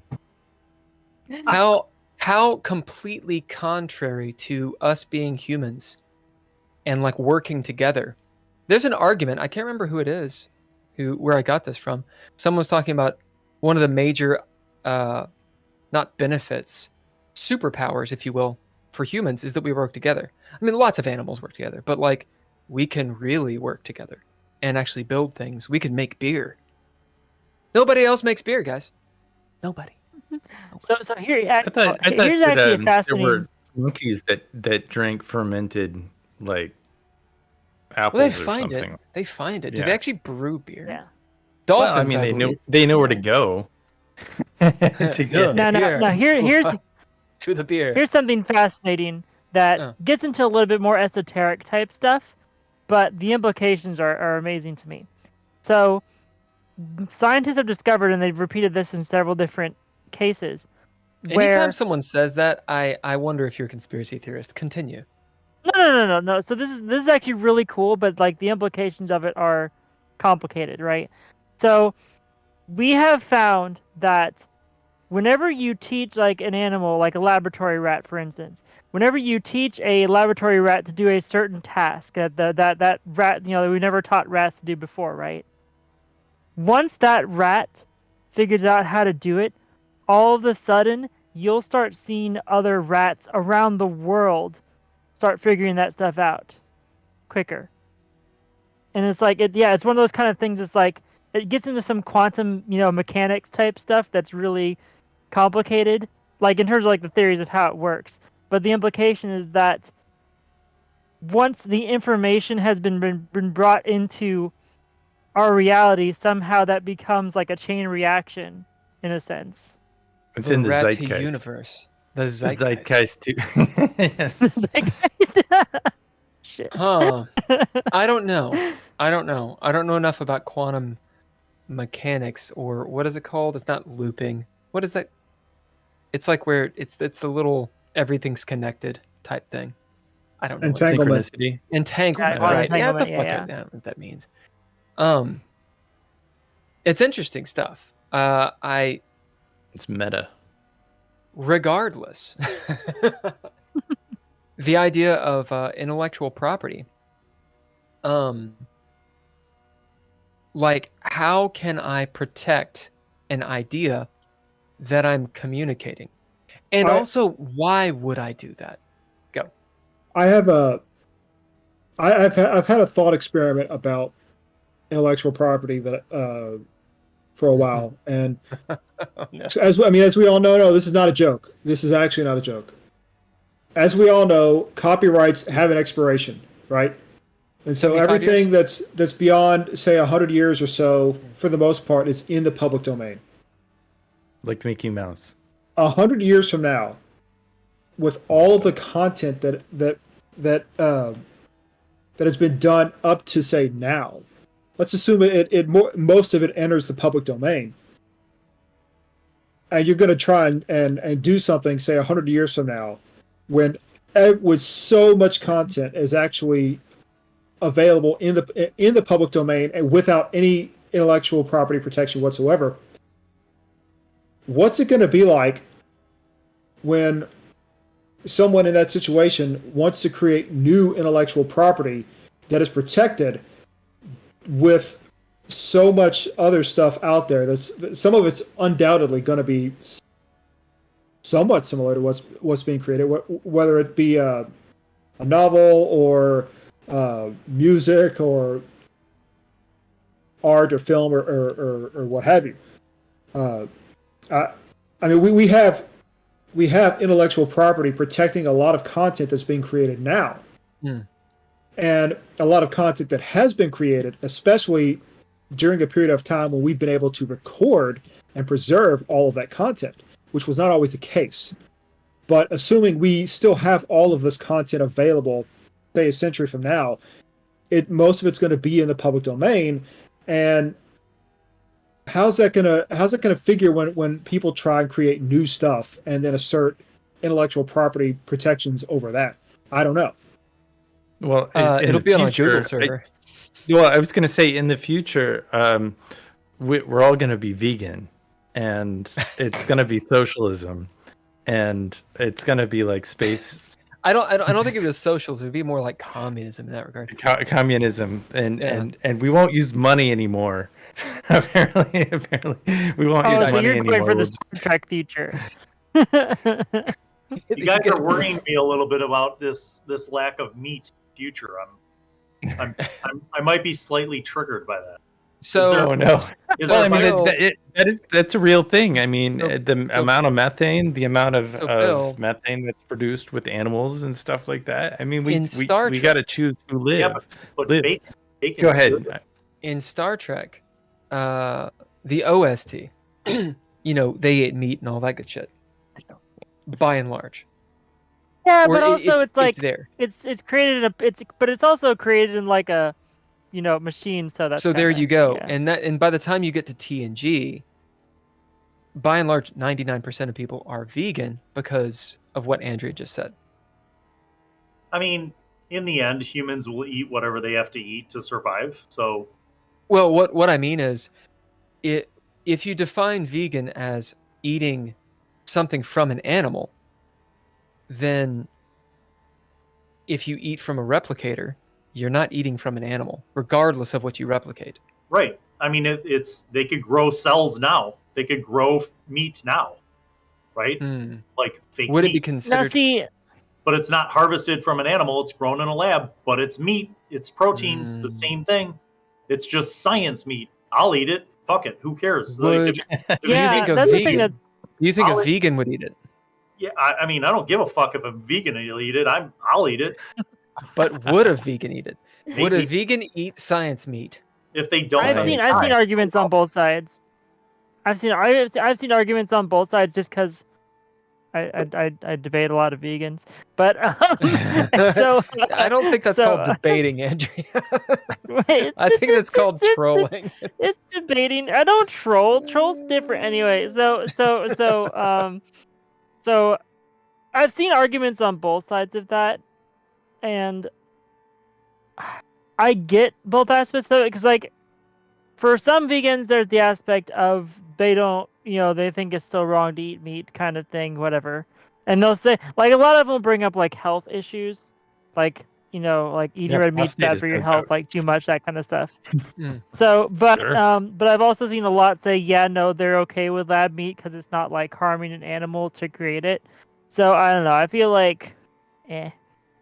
All right. Speaking back of to meat, I feel like we should go into talk the next about question. gaming.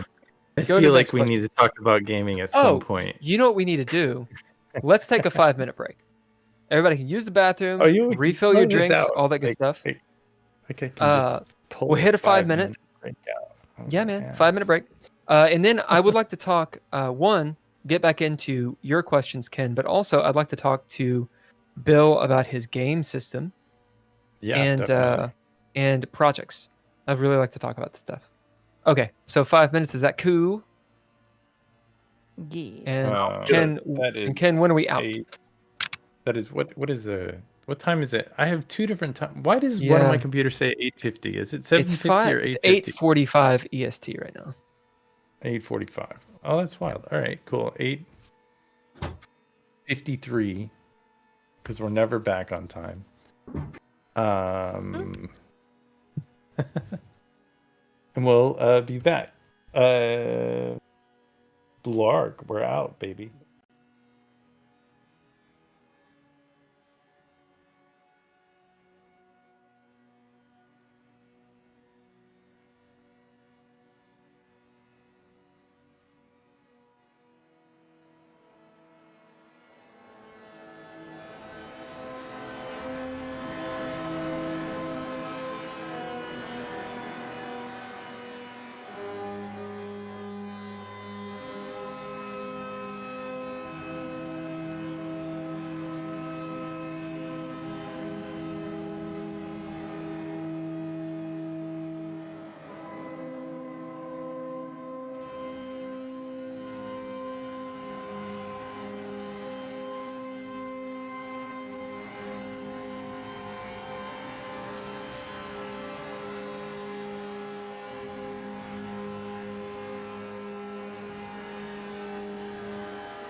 almost back. We're back with Bill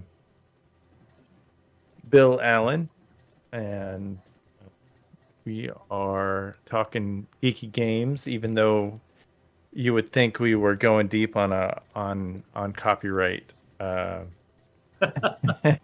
law the last couple hours. Yeah. Which I think is, but that's been a big scandal with Hasbro and with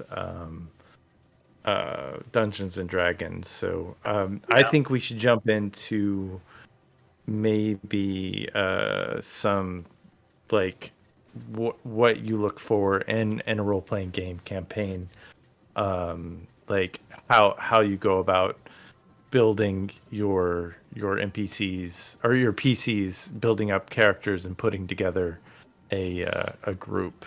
How do you get your players? Like, how many different games are you running at this point? Okay, so I have a Patreon, and at the top tier of my Patreon, I run games for patrons. I have a private game that is not streamed. It's not on my channel because those guys don't want to be in the public. And I'm not even gonna go into great detail, but there's a few players in that game. We started that just before COVID. And it is a World of Darkness campaign. So if you're not familiar with White Wolf, they make werewolf, vampire, mage, wraith, mummy, hunters, all these games, right? They started up in the early 90s. My exposure to White Wolf games was when my buddy Steve came back from college in Kansas. He had met some gamers at college and got into this game, Vampire. He came back on... The game sucks. He came back on Christmas break and he's like, dude, this is amazing. We got to play this. So we did. And it quickly... Talk about Masquerade? Yeah. And it quickly became like the new thing for our group. And even after he went back to school, like we went out and got the books. We started playing it. He came home. We played it all summer long. Epic, campaigns. We started mixing in things. So long story short, the White Wolf games were our go-to for a good chunk of the 90s. And it's not like I hadn't played other games before that. I started playing AD&D when I was 5 years old. So my older brother was in middle school. He and some kids that he met started playing, D&D. He basically made my first character on a note card, and told me, how the game works, told me which dice to roll, and we played. And over the years, I, played with other kids in the neighborhood, and that. Hold on, you fit the AD&D rules on a note card? I don't believe that. I put my character on a note card. Yeah, you did. I have one of those big Haas, like Haas note cards. Nope. Did you write small? I mean, he wrote it. I still have that note card. I still have some of my first characters from. What was your character?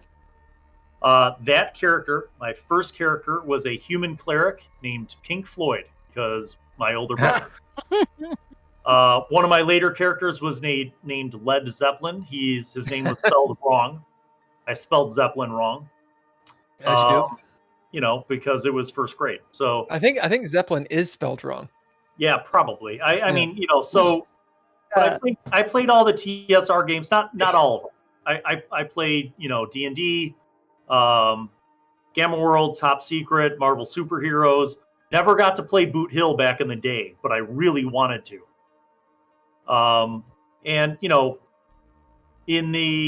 we played other games, Rifts, TMNT, Palladium, a lot of those 80s games. But there was just something about White Wolf, like they were a very different, when they first started out, man, their approach was a very different thing. I like how you mentioned that. What do you think? So they became Onyx Path eventually. Yeah, I'll just tell you, and actually, again, this is on video. That Gen Con 50 Geek and Sundry party where I interviewed all the people. One of the people that I got to interview was Jason Carl, and we talked off camera as much as more than we talked on camera. He told me before it came out that they were coming out with a new edition of Vampire. He told me Requiem. This would be Vampire V5. V5. Yeah, so that's when they tried to marry. That's the current V5 is the current edition. It's using Masquerade lore with updated rules, right? Yeah, they've added a bunch of stuff. He sent me a preview copy. It just wasn't my vibe. I haven't seen the rules for it. Masquerade rules are like eating a big pile of dog shit. Yeah, so I have issues. The lore is amazing. The lore is amazing. I'm talking about Masquerade, the old Masquerade. Right. I have a huge problem with the rule set. Then again, this is the 90s, and it's supposed. There were other games that had dice pools, right? Like Shadowrun had dice pools. Sure. D6, right? Shadowrun was D6. D6 dice pools, but like it wasn't so much the dice pool mechanic that bothered me, but I just didn't like the vibe of V5. I felt like, I don't know, I guess in a lot of ways that was a game of its time. And I think well, it was a horror game, and that's one of the things that really informed the book that we will not talk about, Dreadlore. The idea of when you're reading that book, it's like the entirety is supposed to get you into the mindset of what that world is. What is a vampire? What are they doing? And the same thing on the chat, they were talking about, Austin was talking about werewolf, mage, all those things. Yep. The different venues of White Wolf did a really good job setting the stage and allowing people to understand the story element of a horror game. Right. Then you got into combat and it went to shit. In my opinion, I think it's fucking awful. I think combat was never great. But where this is leading is in college, this, in the 90s, like this was a game we played a lot. And even after college, we played it a lot. Fast forward to just before COVID, I kind of got this idea to revive some of the things from some of the old campaigns. I'd basically written the seeds for a huge chronicle, and we never did it. And I wanted to see if it would work all these years later. So I literally had this like Windows 98 Word doc that I had to Listen, 98 is all right. Right. No problem. 98. I basically pulled this thing out of the digital archives and started going to work on it. I reached out to these guys, and they were like, I was like, do you want to try to do this, over Zoom? And they're like, yeah. Wait, this is creating your own game system. No. Well, getting there. I see. I run this private game for patrons. I've been running it, I guess, for 4 years now. And it has been incredible. What we have done is just kind of take the best parts and the most functional parts from White Wolf, first, second edition, and then made our own, house rules that made it work so that it wasn't stupid. Oh, D10. Combat being one of those things, right? Yeah. So, did you get rid of celerity? No, so I should say that this is a Dark Ages World of Darkness game. It's best. It's the best one. There's 2 vampires and a mage. And they're now the crossover. Ooh. They're incredibly powerful. Ooh. And by incredibly powerful, this brings up a good philosophical point. What generation are they? A lot of people don't think that D&D works at higher levels. Right? Because it becomes bogged, like one combat could end up taking 3 or 4 hours. I know this to be true from multiple occasions. Or if you listen to Critical Role for any amount of time. Yeah. But here's an example. I'll stick with one. I'll stick with one thread and finish that before I move on to this. So I run this game for a private game for these patrons. It's not on the channel because they want their privacy, but it has been incredibly valuable for me as a reminder of the fact that you could still have fun even if your characters are incredibly powerful. Sure. No problem. No problem. But what that requires is a consensus of the players and the GM. Headspace. To be in that headspace, yes, and to have challenges that are not transcended by just I roll dice and kill shit. I blow it up. Right. So they don't go hobo killing. It ends up being a very cerebral game. Now, we do have some crazy combats, right? Like this game started in 1096, and in 1099 they were in Jerusalem for the siege of Jerusalem. Although that became very dark because there were a lot of other things. There were black squirrel dancers, there were demons, it was crazy. Hopefully, because I think that was fought in the day. Yes. Well, things happen. But fast forward, we've been playing this game, and despite them growing ever more powerful, the two vampires are 4th gen. That's pretty fucking powerful. Yeah. Did they Diablerize their way there? Yes. Now I'm assuming if it's 1096, you say? So we started in 1096. We are now in 1145. Were they Gen 6 or 7? They were embraced by 2 4th gen Methuselah. Oh, so they're 5th. Wait, Methuselah? So, yes. At 4th gen? Yes. Oh, I see. Oh, shit. Okay, yeah. So they were originally embraced as 5th gen. One of them is a true Bruja. Okay, wow. Yeah, that's unfortunate. He is a Time Lord. So you mentioned celerity, and I laughed because he can basically bubble out of time and kill everything and then just unbubble. Let me hit pause really fast because none of these guys know about this lore except for maybe Hulker. He played in a bunch of I know. LARPs. We were there. We ran. In Ohio, LARPing. Yeah. Group. Do you want to give a little bit of a, maybe not a deep dive, but a little bit of a lore dive, Bill?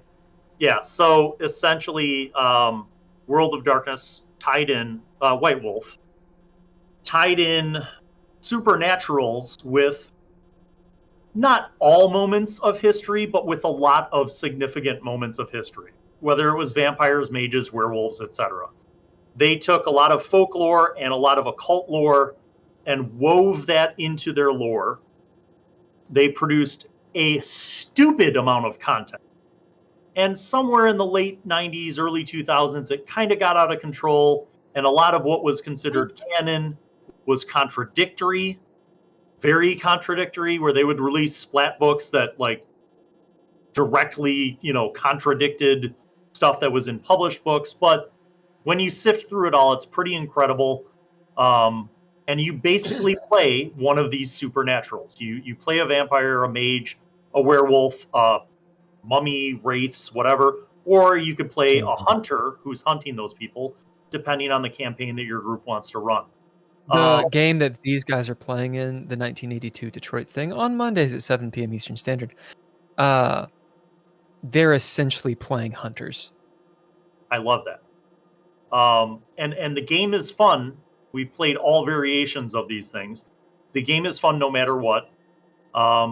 We have, in this current campaign that I've been running for 4 years now, the Dark Ages campaign has a 4th generation True Bruja and a 4th generation La Sombra.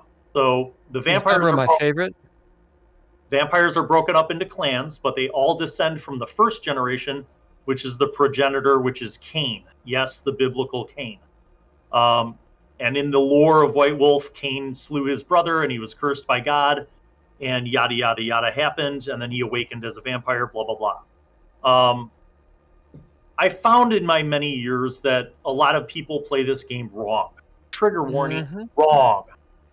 They don't, what they do is effectively, they're not in the right headspace. What they do is they basically just play superheroes that are vampires. that are vampires. That's not what the game was meant to be. And I think part of the reason why V5 has a different culture is age and generation, right? Like, but if you take away the horror, it's not the same game. If you take away the brutality of some of the lore, whether that be traumatizing for some people or not, like, it takes away some of the game. That's biblical shit.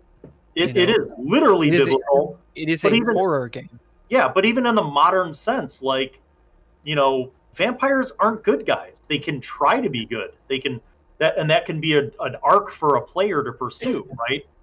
But long story short, it's a great game, and I hate to say this because it's taken on a different connotation in modern sense, almost a stigma, but it is a storytelling game. It is a very narrative game. That doesn't mean that it's squishy and happy rainbows of no combat and nothing terrible. It tends to be more narrative, and I think in the right hands, with the right people, with the right group, it can be one of the best games that I've ever played and run. You ever done a vampire LARP? Yes. Hey, Hulker. Yeah. So did you do a vampire LARP? Yeah, and I made a character once where the character that was newly embraced, it was I think, I can't remember if it was Requiem or Old World, that it was when you were in China, Will. But I made a character, and the general backstory was he was in a bad marriage, wasn't really happy, got embraced. And they said, okay, what's the first thing your character does? And I said, well, my character is going to go back and eat the wife. Going to lose the humanity. Go ahead. Take it. Just cross it off my sheet. Ken, what were you saying? I was just going to say, but what about like Twilight or Interview with the Vampire? Or Interview with the Vampire is fine. Twilight, yeah, but I mean, that he was still like the whole entire time, I'm not going to eat humans. I'm going to eat rats, But there wasn't any horror. That was more like a teen angst. I don't want to get a job. I don't want to eat humans. No. An Interview with Vampire. That's perfect. If you're talking about media, or sorry, go ahead. Or Underworld, where Underworld got sued. Underworld is the closest thing to the White Wolf vampire stuff, I'm not surprised they got sued, because the degree to which they ripped off like that game's lore and their settings and culture, it was very much modeled after that. The way I described to people in the game that we were running, hey, watch Underworld, the one scene where Kate Beckinsale walks into the coven and she just walks through. It's like 10 seconds, maybe. Yeah. She walks through, that's vampire LARP, period. Boom. Camera pans around and there's a bunch of decadent vampires. That's it. That's it. And it's perfect. It's perfect. Yeah, it is. But, as a game, it had a big influence because it was different from the many, many, many other games that we had played. And there have been other games after that, obviously, too. We went through a big Call of Cthulhu phase. Call is so good. Yeah, and again, D100. D100. Right. The Chaosium has had many editions of that game, but truly, it's been very consistent. It hasn't. Call's great. It hasn't, totally modified itself. It is true to the spirit of that genre, and I think it's a game that also facilitates some really narrative role playing.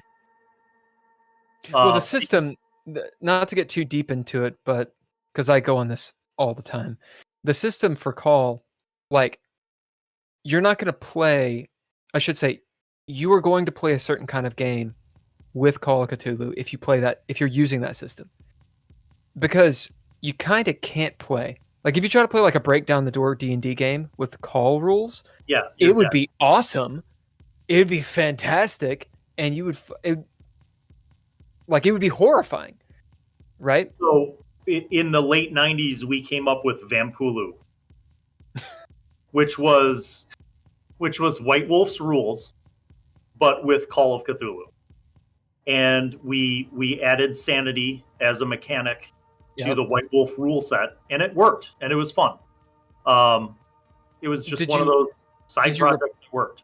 Did you replace? Why did you do sanity instead of just keeping humanity? So basically, imagine a hunter's campaign using White Wolf's rules, but adding in sanity to incorporate the traumatizing experiences in a Call of Cthulhu campaign. I see. Right. So you still, you had 10. You started off with 10 dots of sanity, but when it got down to 5, then you were picking up derangements, and then when it got down to 3, you were being, hospitalized. There was a lot of cool things that we kind of kit bashed with that. So that was a huge. The systems that we've mentioned are, as Ken is showing, huge influences on Dreadlore. Yeah. But we can talk about Dreadlore some other time, maybe later. Tell us about your system. Yep. Okay, so I didn't set out to create a system initially. I was going through a nostalgia phase. And this was around the time that I started up things with my channel. And I was playing D&D, sporadically. A lot of the college buddies are spread out all over the country.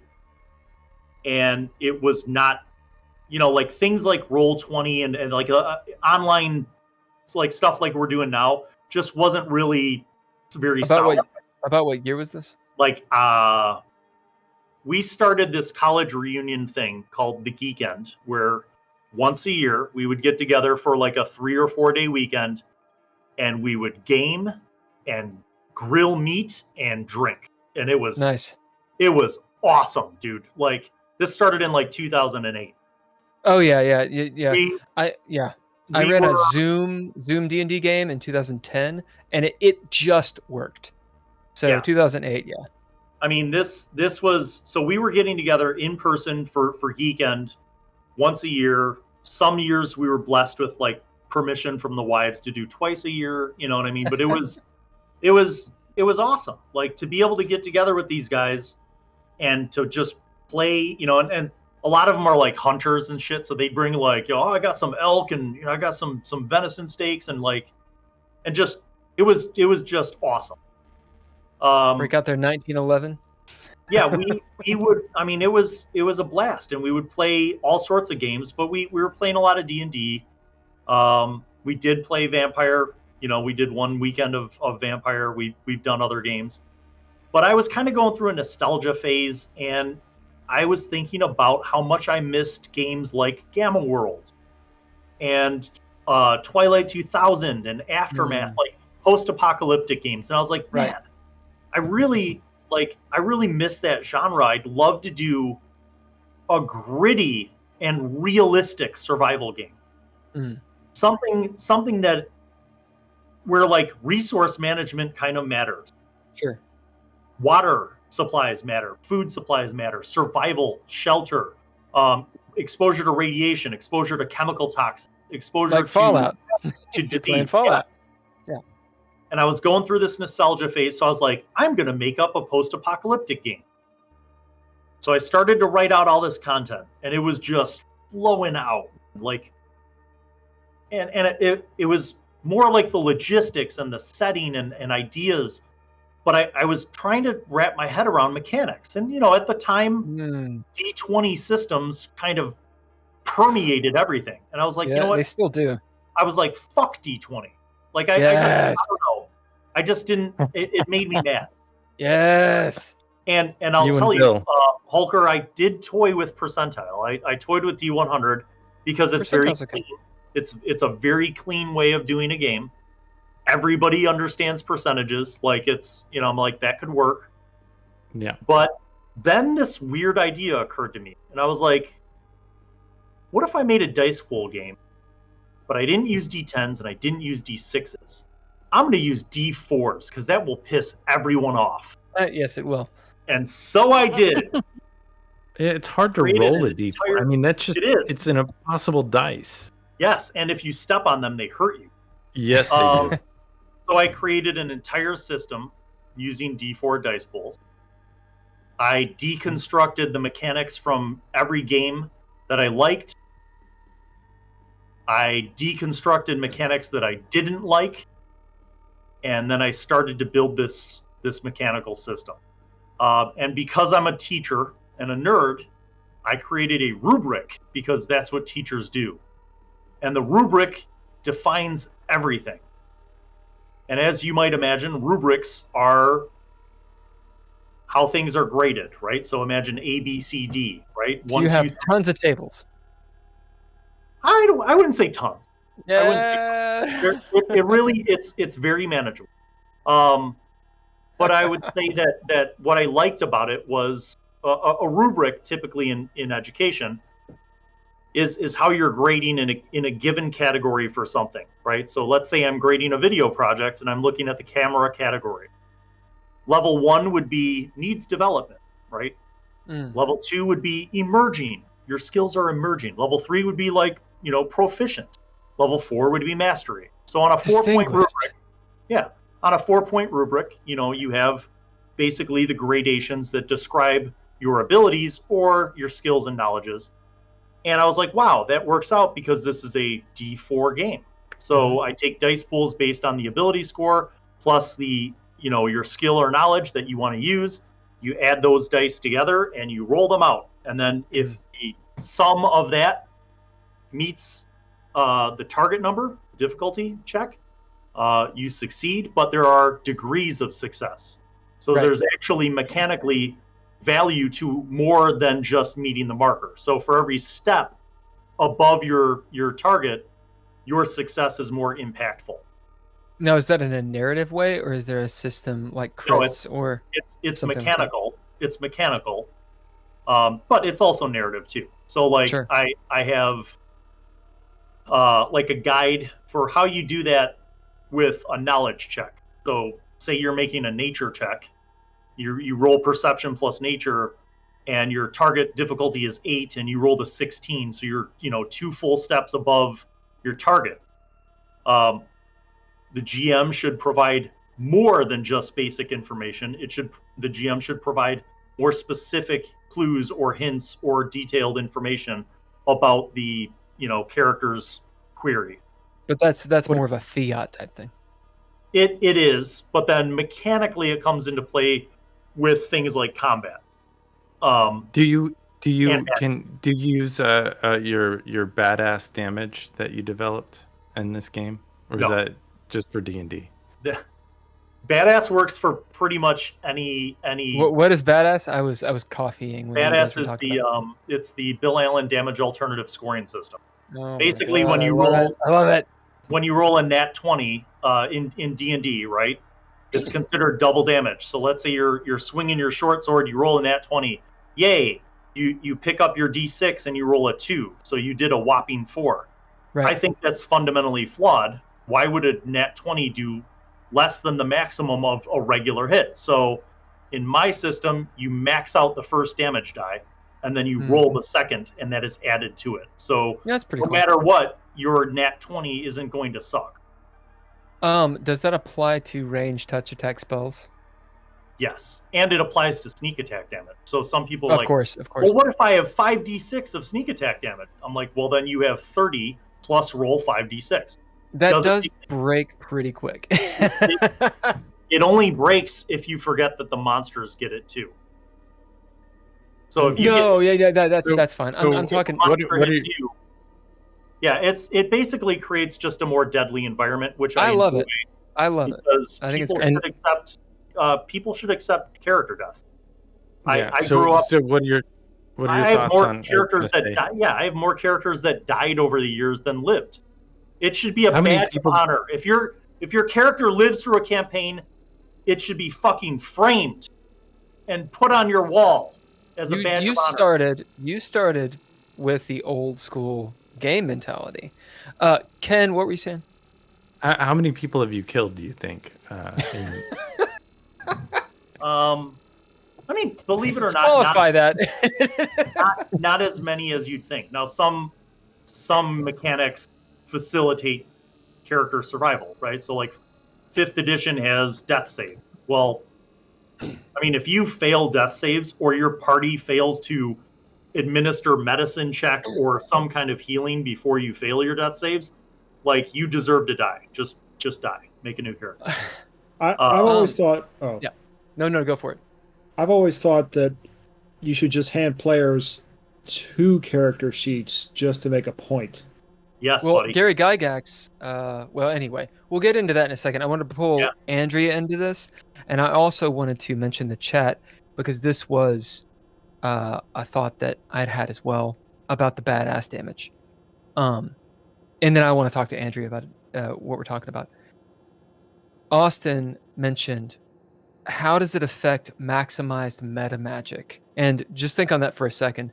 The question was, if I maximize a spell, let's say Fireball, kind of the point is I maximize the dice damage.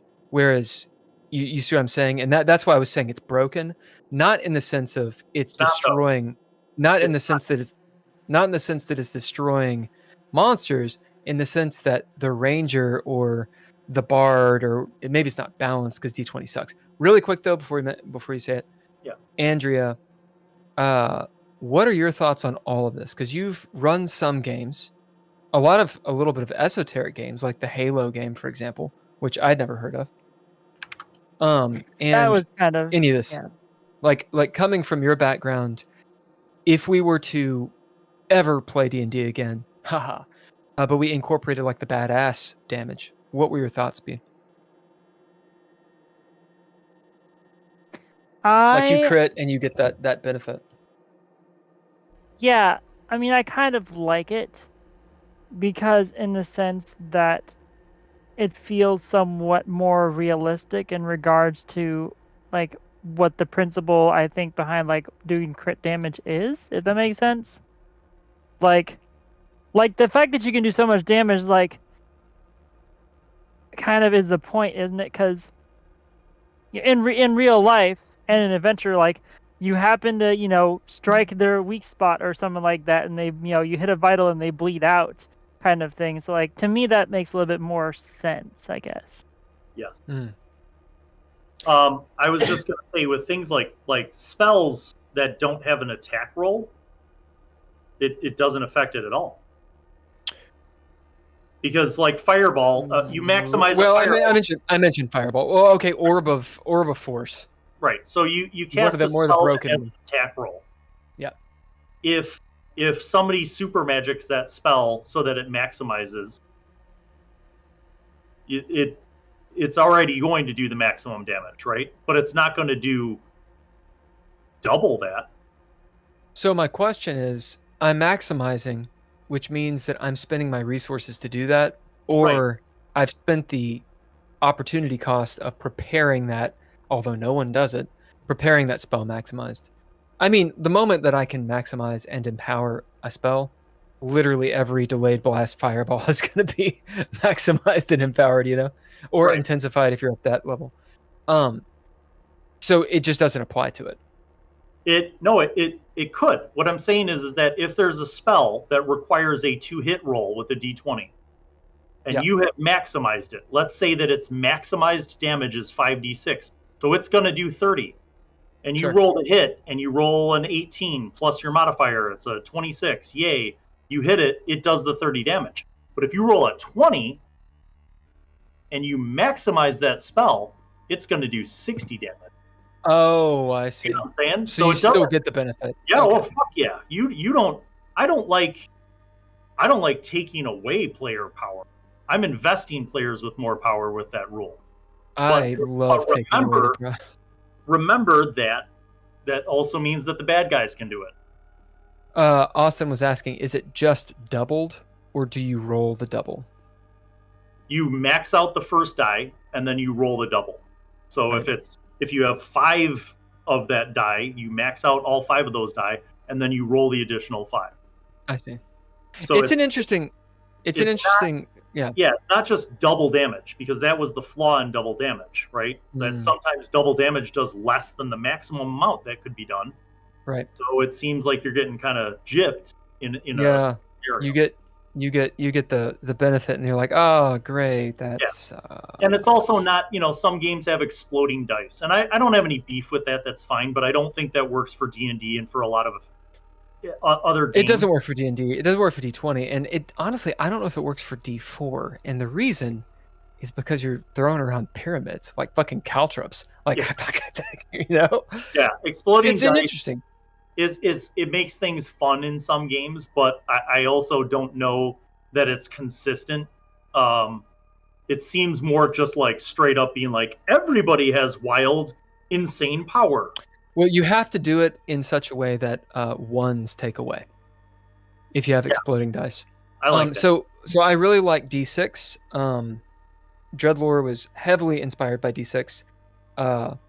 It sounds like your game actually was inspired by it too. This sort of dice pool. My buddy Patrick, who will be on here at some point in the future, created a game, and it's largely based off the D6 system.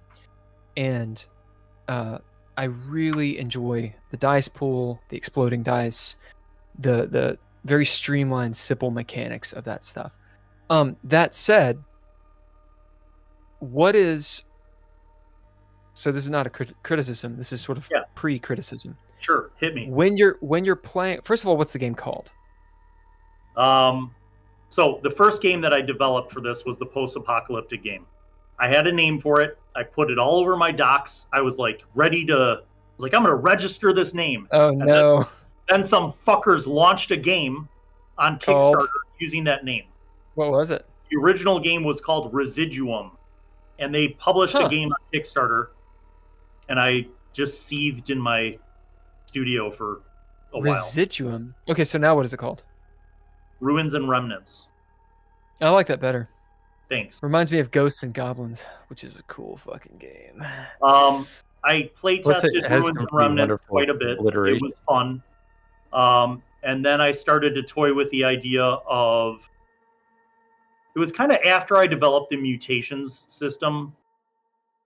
I was like, what if I could do this with fantasy? Like, what if I could replace D&D? And so I've had that feeling several times. Yeah, so I did. And that became Archons and Acolytes, and it worked. And I have several shows on my channel where we play using my system. What started off as another patron game that I run called D&D with Dads, after the first season, I was like, hey guys, what if we just made the Dads and we used Archons and Acolytes instead? And they were like, cool. So we converted their 5e characters to Archons and Acolytes in under 8 minutes per person. Wow. It was a very streamlined, very easy move to make. And part of that is because in 5e, as you guys well know, the modifiers for the ability scores are on a almost 4-point scale, right? Yeah. I mean, at 20 you get a +5, but that's so basically I took the modifiers from their ability scores for 5e, those translated into their ability scores for Archons and Acolytes. Yep. The relative skills and knowledges didn't all break down perfectly, but we were able to translate them pretty quickly. Well, how is it used in the system is really what matters. Right. If you don't roll for perception, then it doesn't matter what your perception score is, right? Right. So that has been going. We're in season 2. I ran a bunch of play tests with it off camera. I also did a mini series using Archons and Acolytes with some of the high school kids, and they picked it up. Oh, that's cool. Yeah, they picked it up really fast, and that was one of the best methods of testing it because they were kids who really didn't have a strong background in games to begin with. You know what I mean? So I kind of had these open minds that didn't have baggage or preconceived notions, and they were playing the game right away, and they picked it up. Where my question was coming in, I have 2 questions. I don't want to hog the time. You don't want to know about the third one? Oh, I do, but I have 2 questions. The third game's a Western. What's it called? We're running it now. It's called Infamy and Honor. It's pretty. I'm pretty excited about it. Pretty cool. Is it honor spelled with a U? No. because fuck, I'm Bill? from Chicago. That's So, the two questions are: one, at the table. So I'm going to ask both, and then we can discuss, et cetera, ad nauseum. One, at the table, are people? We kind of know what the headspace of a setting is. Hey, we're playing Infamy, and Honor, so it's a Western. We're playing Ruins and Remnant, so it's a post-apocalyptic. That's sort of the headspace, what we're going for. But there's also what we're going for in terms of how to play the character. For example, first-person shooter or over-the-shoulder, or you're immersed in the character. As in, I don't talk about my guy. I am the guy. So that's the first question. Where does that live? Obviously, people can do whatever they want with a system, but usually a system has a headspace in mind. Second question. The reason that you and I connected on Twitter, I believe, was because you made a post about rules light systems. Yeah. Which I would love for you to go into once we're done. I have a note. Okay. Go. Everyone talk. Make it happen. I'll say that the headspace thing is I grew up with I grew up with, when you're playing a character, it is I. As that character, I want to do this. I do this. I say that.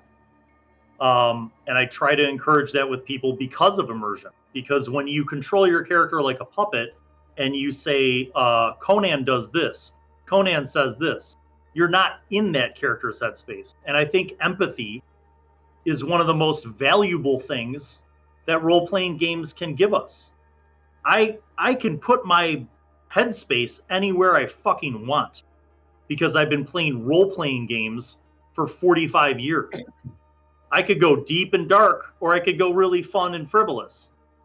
But I think that's a huge value to role-playing games. I agree, and there's a whole thing about it that's very useful. But I'm talking about the system itself. So, for example, in D&D, I argue that D20, I should say, actively works against immersion. Now, that, again, it's a contentious statement. Someone can get super mad at me. But I think the proof is in the pudding. By and large, or by and large? By and large. When I've seen D&D groups, whether it be at Dragon Con, God, or game stores, oh dear God, Yeah, or wherever, they fucking suck. They fucking suck. It's one of the most boring things I've ever witnessed, ever. If I were to normally see it, I'd be like, what the fuck are you doing? And in fact, the thing that got me into gaming, because I used to make fun of it big time, was I was sitting at a table with my buddies. I love you guys. Cameron, you know who I'm talking about. And I was like, you guys fucking suck. Let me play and show you how this is done. And I didn't know what the hell I was talking about, but I'm an arrogant son of a bitch. But straight up, I sat down and was like, what are you doing? This is so bad.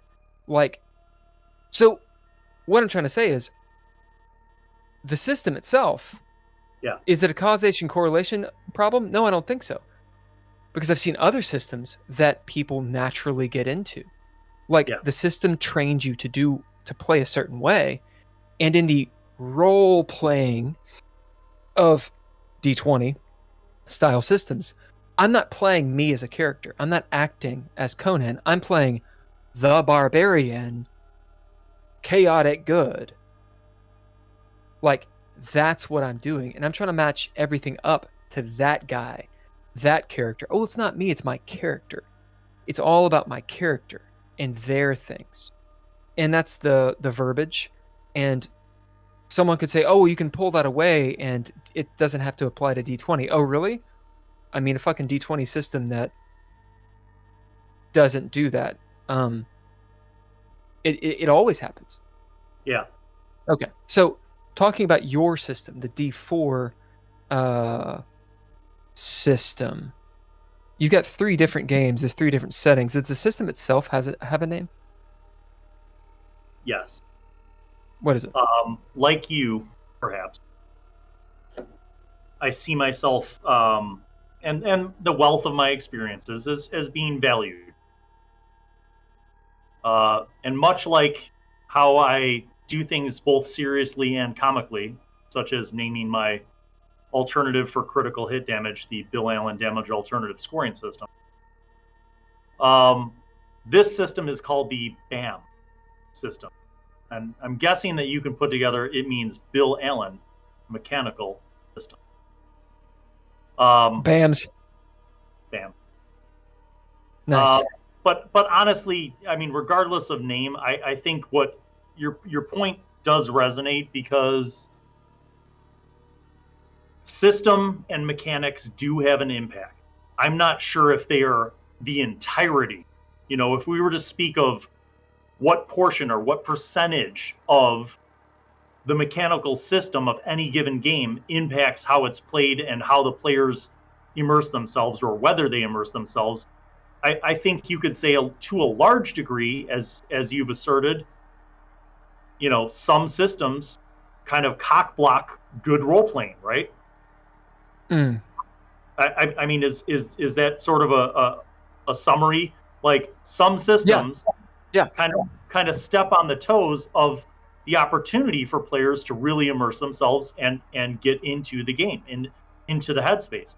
Yeah, you're having fun until you roll the dice.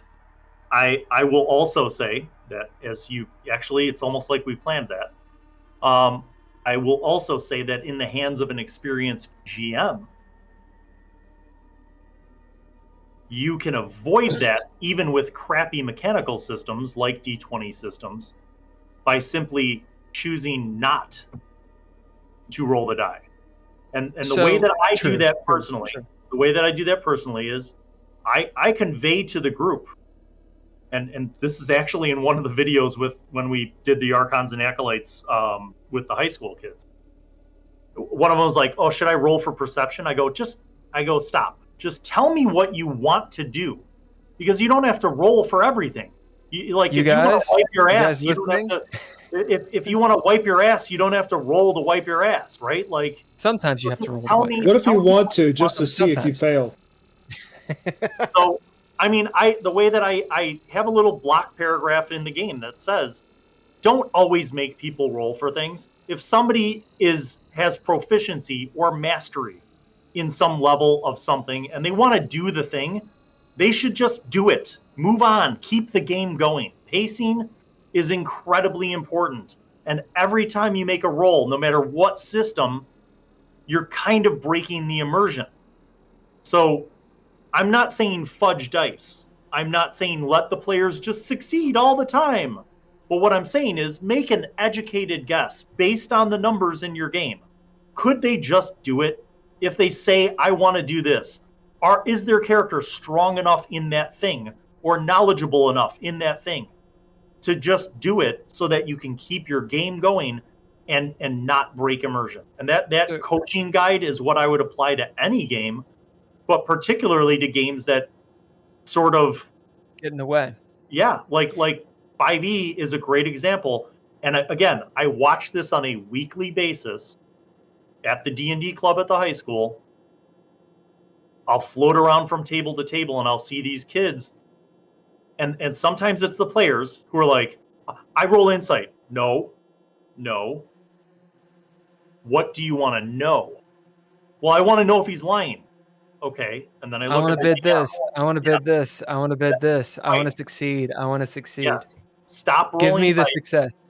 Stop rolling dice and just say what you want your character to do, and then the GM makes a decision. Now, that's a little bit controversial, as you mentioned as well, for another reason, because the current culture in gaming and the current young generation of new gamers tend to have this I don't know, they have this disdain for the idea that the GM is God. The GM is fucking God. They're running the game. Let's just let it happen that way. That's what it is. let me put a pin in it really quick because I want Ken's opinion on this. Ken's run Dreadlore. Dreadlore is it's going for an immersion. Okay, so you've run it, Ken. And does any of this resonate with you? Do you have any opinions on this? In running that, I feel like I started, and it's a thing that Bill occasionally complains about. It's like you do all this description, and you have this beautiful like introduction, and you create this world, and you're like, okay, here you are, and like the PCs are kind of like, what? I don't, you take, but it's just like keeping ahead, and then it's like, okay, well, now I've got to throw something in here for them to think about that is beyond that, and it's getting people to start talking. That was the thing for me. Of course, I was new at It's your first time running, yeah. And so like time is different, when you're not comfortable with something, right? Versus when you're comfortable in your own shoes, and sometimes you will step on people and go faster than you need to go to create that ambience as well. So here's a question for all three of you then, as in Andrea, Holker, and Ken, because you guys play in the Monday night game, The Red Writ, quite a bit, which is a Dreadlore game. Do you ever feel like what Bill is talking about, where it's like you walk into a room, there's a fucking vampire there or some big baddie with tentacle arms? Okay, what do I do to win? Like, do you ever feel like you're relying on mechanics, or how do you approach that situation as a player? Oh, I feel like I do sometimes.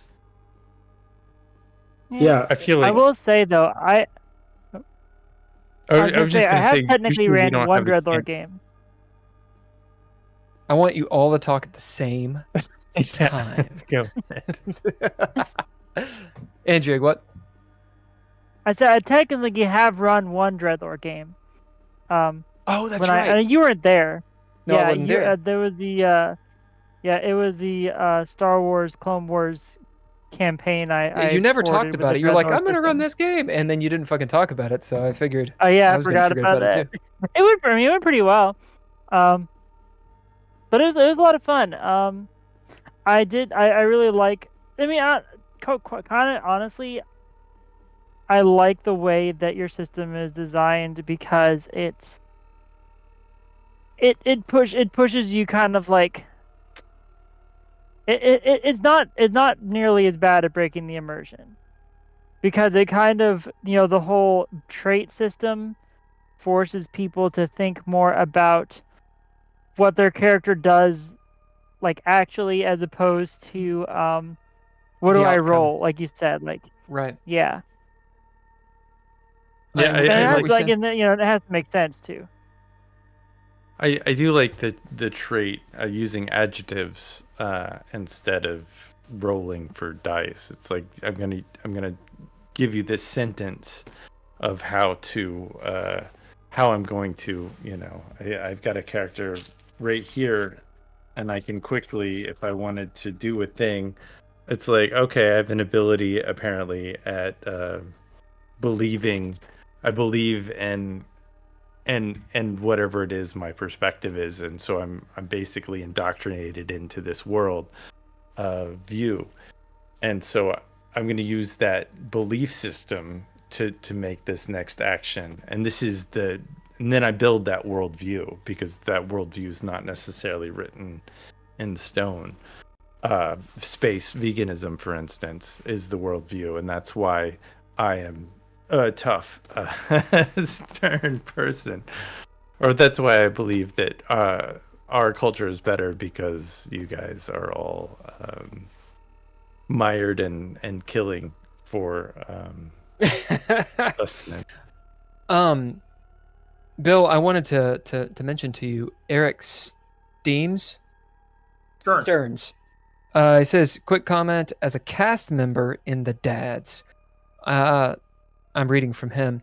I enjoyed the conversion because I converted my knowledge domain cleric from 5e to something unique that I couldn't build in 5e. I think knowledge domain is really cool, actually. I agree with the idea. We were talking about D20 and such. I think that having die rolls for social skills is a problem for immersion more generally. And then I think having classes, especially ones with reduced choices, is a turnoff. His last deal is, I may or may not play a D20 type game because I like the idea of 5% gradation of situation resolution. That's a big old sentence. You can make some interesting bell curve distributions with that. Eric Stearns, we can talk about that math in a minute. I'm gonna bring this out. The problem with your math, he's like a fucking mathematician, isn't he? The problem with math is you have levels, and levels have static bonuses, and in something like 5e, you're all just fucking flipping a coin. Continue. I was going to say, I probably had to go fairly shortly, but one real quick thing I wanted to say, kind of part of the conversation. I wonder if a lot of that D&D stuff doesn't happen because I feel like a lot of people play in D&D. I mean, but part of it's that they're not really good at getting to like different headspaces, right? But I think a lot of it comes down to maybe like a lot of them are very niche oriented people, be that like I'm a nerd, or I'm a geek, that kind of stuff, and they don't have a lot of cross skills, so like they can't actually put themselves into the headspace of a character who can do these things. So like the dice roll kind of gives them an out of not having to actually think about it. I agree completely. I think with any game that can happen. Charisma. I rolled a 20. Yeah. So, interesting note in my game system, there is no intelligence, wisdom, or charisma. And I have a block paragraph about why that is. Because why not charisma? Because I mean, not charisma, but I feel like there is an attractive, or did you replace it with like attractiveness or? Nope. Or like that's actually the problem with the charisma stat. Yeah, because I mean, in reality, we all face. I know I do. I'm not the most beautiful person in the world, and I'll be on a hike with a friend in LA, and this is a while back, but he's this like beautiful Ken type boy who's got all the looks. I know, but that's not doesn't matter. Wait a minute. Greater and I'll be talking to we'll run up into a group of individuals with the opposite sex or same sex, it doesn't matter, and they will talk to that person, completely ignoring me. So I feel like I failed my charisma check from the beginning, even though like maybe that's society. You just get bypassed sometimes, if you have a low charisma. So mechanically, I have a block paragraph as to why I didn't include those as core abilities. That's not to say that I don't have mechanics for social interaction, but after a long time of playing games, I think it just comes down to role playing, right? So here's an example. How many of you have ever played a game where one of the players at the table was playing somebody with an incredibly high intelligence, but that person was an absolute dolt? Come on, all right, raise your hand. You all right? I feel like that's my character. So there's nothing wrong with saying my character's intelligent, but if the player doesn't have the wherewithal to come up with intelligent ideas, they're not utilizing that tool set to its fullest potential. right? Right. Like the person who plays, for example, in D20 or D&D, they're playing the bard, but they don't know how. Or, like a barbarian or like a fighter, it's pretty easy. But Right. like a character that you have to use mechanically, strategically. They can't like pull out the. I do like it that you pull out some bards on your show. That you do. I think the absence of those things has not been missed in any of the play test or in any of the actual plays that we've done. I see the need for them in some games, but overall, I really feel like it was a purposeful decision when I was designing this system that I just didn't feel like they were necessary. And we have found no obstructions to the role-playing process at any point not having those things. The game system is classless and levelless. There are no classes level. You in advance, you could spend your experience points to increase, different knowledges and skills and ability scores. Because it's a dice pool system. Yeah, I will say I think that's a good decision because you got to say something for the expansion module. Yeah, the optional rules that I release in 2028 will include comeliness. Remember, I don't know if you guys remember when D&D added that in. That was controversial because I think we were in 7th or 8th grade, and all of a sudden everybody needed to have a high comeliness, and I was like, why? Who fucking cares? Like, when did D&D become about seducing everyone? Like, stop. But, well, they had what was that third party book? There was oh shit. Yeah. You know what I'm talking about. Yeah. Yeah, so is social combat a thing in your system? So it's, as you know, it's a dice pool. And the social component of it, I think I feel is very clever. And I will explain it by contrasting it with D&D. Suppose that you have an imposing 6'6" half orc with a 19 strength and an 8 charisma, and he wants to intimidate someone. What mechanics do we use in 5e, friends? We use I believe it's charisma modifier plus intimidation. Yeah, I use strength. Well, of course you do, because you're fucking smart. But the base rules say charisma plus intimidation. Fair. So I said that's stupid, right? You should be able to conduct social interaction in a variety of ways. So the flexibility with which I've incorporated that means that you could socially manipulate someone, that's the skill, in a variety of ways. Suppose that you want to socially manipulate them and combine that with your strength. How are you doing that, player? All right, I'm just going to flex and I'm going to fucking break this table in half. Okay, roll strength plus social manipulation. Suppose that you want to do that with your endurance. How do you do that? I put a torch out on my forearm. Okay, that's intimidating, So basically, any of the core ability scores could be used in conjunction with social manipulation if the player. What if you're on the phone? What are you talking about on the phone? Let's say you're playing a scammer on a phone, and you're trying to scam someone. You're trying to socially manipulate them. Okay, a scammer would solicit answers. They would ask questions to get answers. Sure. You would use those answers to then formulate a scam. That, my friend, would likely be perception plus social manipulation, because you're trying to perceive through your series of questions what this is. And everyone knows to never fight a land war in Asia. That's right. On that note, I'm going to call it a night, guys. Andrea, thanks for jumping in. Thanks, Andrea. Yeah, see you guys next time. No, nice meeting you, Steve. Nice to meet you.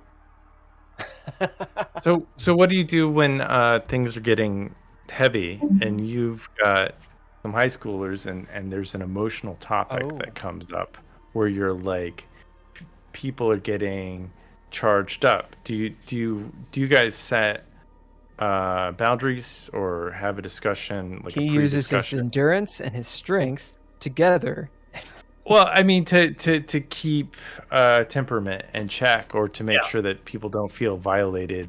Are there any topics that you don't hit on with high school that maybe you would hit on with the dads group? I mean, as a rule, I actually don't, and it's not even like a safety tools thing. I just don't incorporate sexual violence into most of my games. That said, I've never run a vampire game that didn't have. I was gonna say vampire. You know what I mean? Tay Knights are deplorable. That's kind of the whole horror of it. Is your realization that you have no humanity. You are a beast with a ragtag soul. But I'm saying specifically in that game, there are a lot of different ways to feed from a mortal. You could just dominate them mentally and then erase their memory. You can use presents to seduce them in and make them voluntarily hand you their wrist. You could seduce them. You know what I mean? So there are a lot of ways. But I would say in general, you know, I don't really do sexual violence in most of my games. But murdering people is okay. Yeah, I mean there's a long and distinguished history in the D&D with high school students series of them just turning into murder hobos, like in the that's what D20. Yeah, they're high school kids. So, like season 2, they decided to poison the Reeve for no reason. The Reeve was not even evil. They just decided to poison him and then loot his shit and get out of town. That was the second episode in. And so that brings drugs into it. I mean, if you're drugs, they drink, they do drugs sometimes in the games. There have been some romance elements.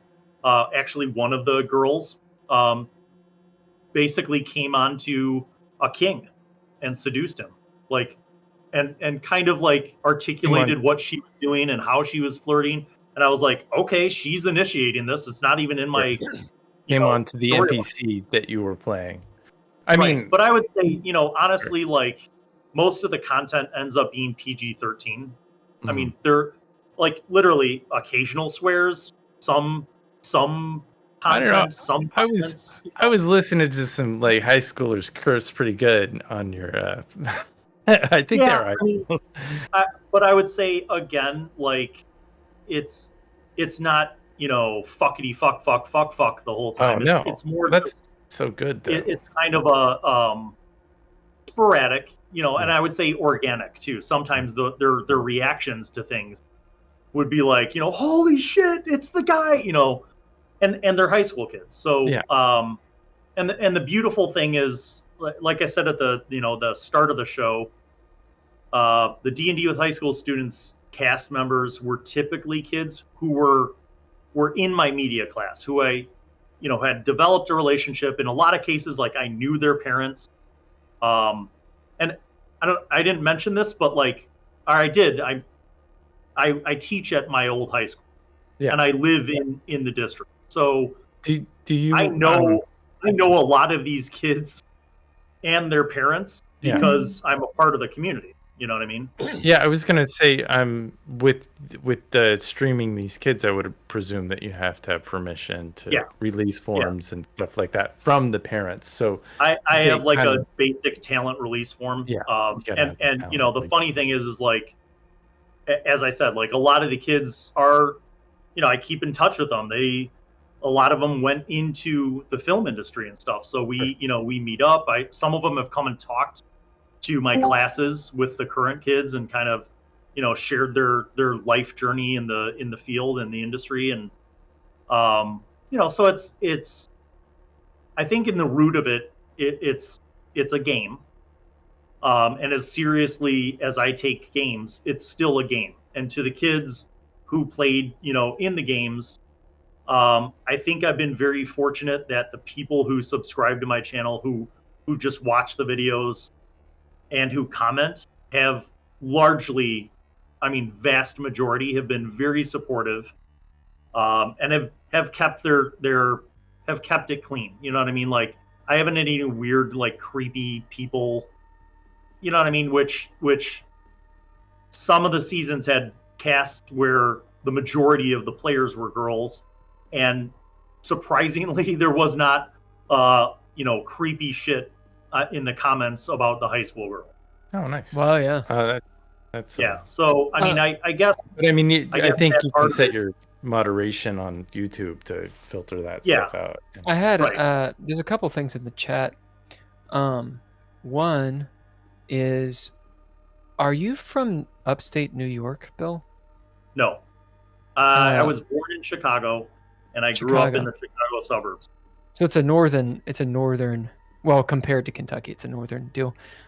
Someone was like, you sound a little bit like you've got an upstate accent. And then another one is Austin talking about several things and about vampire, and essentially just saying that it has a lot of sexual activity in the lore and whatnot. Yeah. But you guys weren't playing it was a Vampire, game you were made for playing- adults. Yeah. Like Right. I would never really feel comfortable running a true White Wolf game for high school kids. I mean, I think I was 19. Let's see, 92. I don't know. Maybe I was like 20 when we started playing it.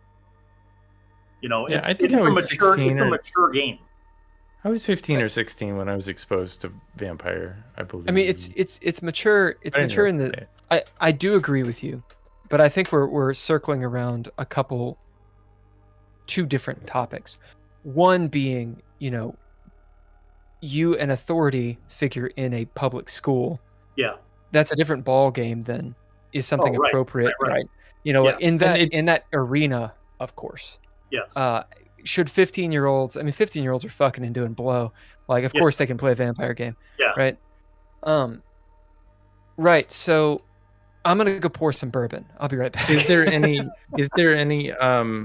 do you get any pushback from parents? I mean, I know that growing up, yeah. this stuff was in the news on a regular basis. We were So like the Satan. I was during the and- Satanic Panic. yeah, Yeah. I'll say, growing up in the 80s, I guess I was fortunate because, again, my older brother taught me how to play this game. He ran a lot of games for me and my friends when we were little. And I mean, my dad was a teacher, but before he was a teacher, he was a preacher. And my dad never bought into the Satanic Panic. He thought it was ridiculous. And I don't remember his exact wording, but he just kind of chalked it up as, a witch hunt. And I was really grateful that, my family didn't buy into that stuff. But I remember a trip to Florida. My older siblings live in Florida. And I went to my sister's house. And I had my player's handbook and my DM's guide in my backpack. And I was, had them out reading and stuff. And then it was bedtime. I put them away. The next morning I woke up and I went to find my backpack and I couldn't find it. And I'm looking all over her place and I'm like, I finally went up to her. I was like, do you know where my backpack is? And I was probably, 12 at this time. And she said, oh yeah, Michael put it outside. He didn't want those books in his house. So her husband was like a born again Christian, and he had put the backpack on the patio outside. And that was literally my only personal experience with anything Satanic Panic. Oh wow. Well, it does have a lot of images, but it's also a violation that they did. They searched through your stuff, and Florida hasn't changed. They're still banning books. Yeah. So, I mean, I guess I was fortunate to get through that time where that wasn't a problem. I mean, I remember in 4th grade, there was a point at which there were more kids playing D&D on the playground than there were playing soccer or kickball. Like there were just little groups, circles of kids on the asphalt playground, rolling dice on the asphalt, playing D&D. I mean that, and that kind of faded. It was a fad, and a lot of those kids, didn't play after 4th grade. But my core group of friends continued, and other groups of friends continued, and but to that end, socially, there was a lot of stigma. Back in those days, if you played role-playing games, you were just branded as a nerd. And in high school, I basically was a closet gamer. Like, nobody, my girlfriends in high school didn't even know that I played role-playing games. I shit you not. Like, it was buried deep in the closet. Like my girlfriends would ask me, like, how about Saturday night? I was like, I can't. I have a thing that I have to do with my family. And I was literally just going to my friend's house to play games. Yeah. So you were lying. Good. I mean, it just lying. Yeah, I mean, it was a social stigma that I wasn't mature enough to just face head on at that time, and just say, like, hey, fuck it, I like playing games. I don't care what you think. Yeah. No, it's true.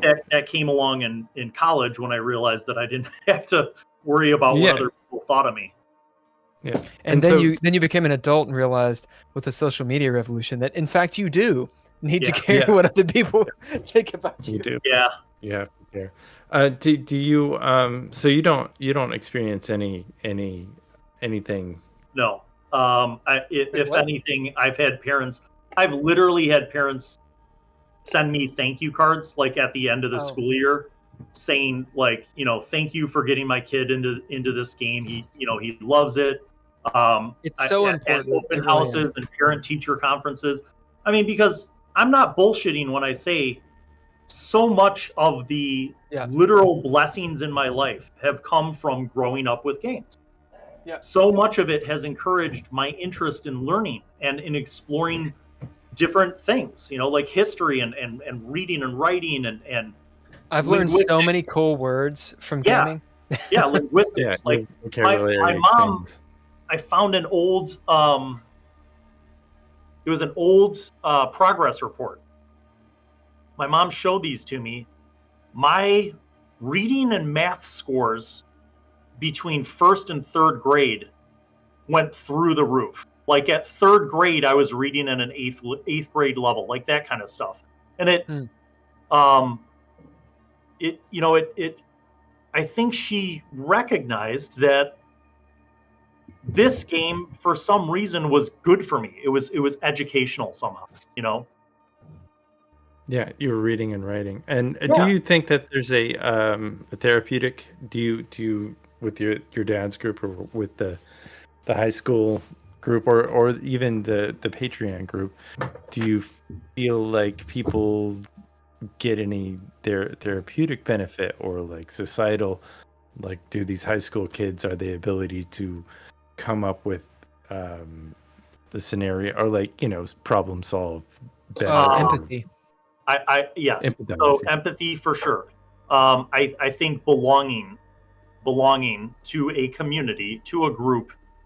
I mean, even pretty much educationally across the board, there's a big recognition that kids who are involved in some way are more engaged in the learning process. They're more engaged in school. They're socially more comfortable. They're creating.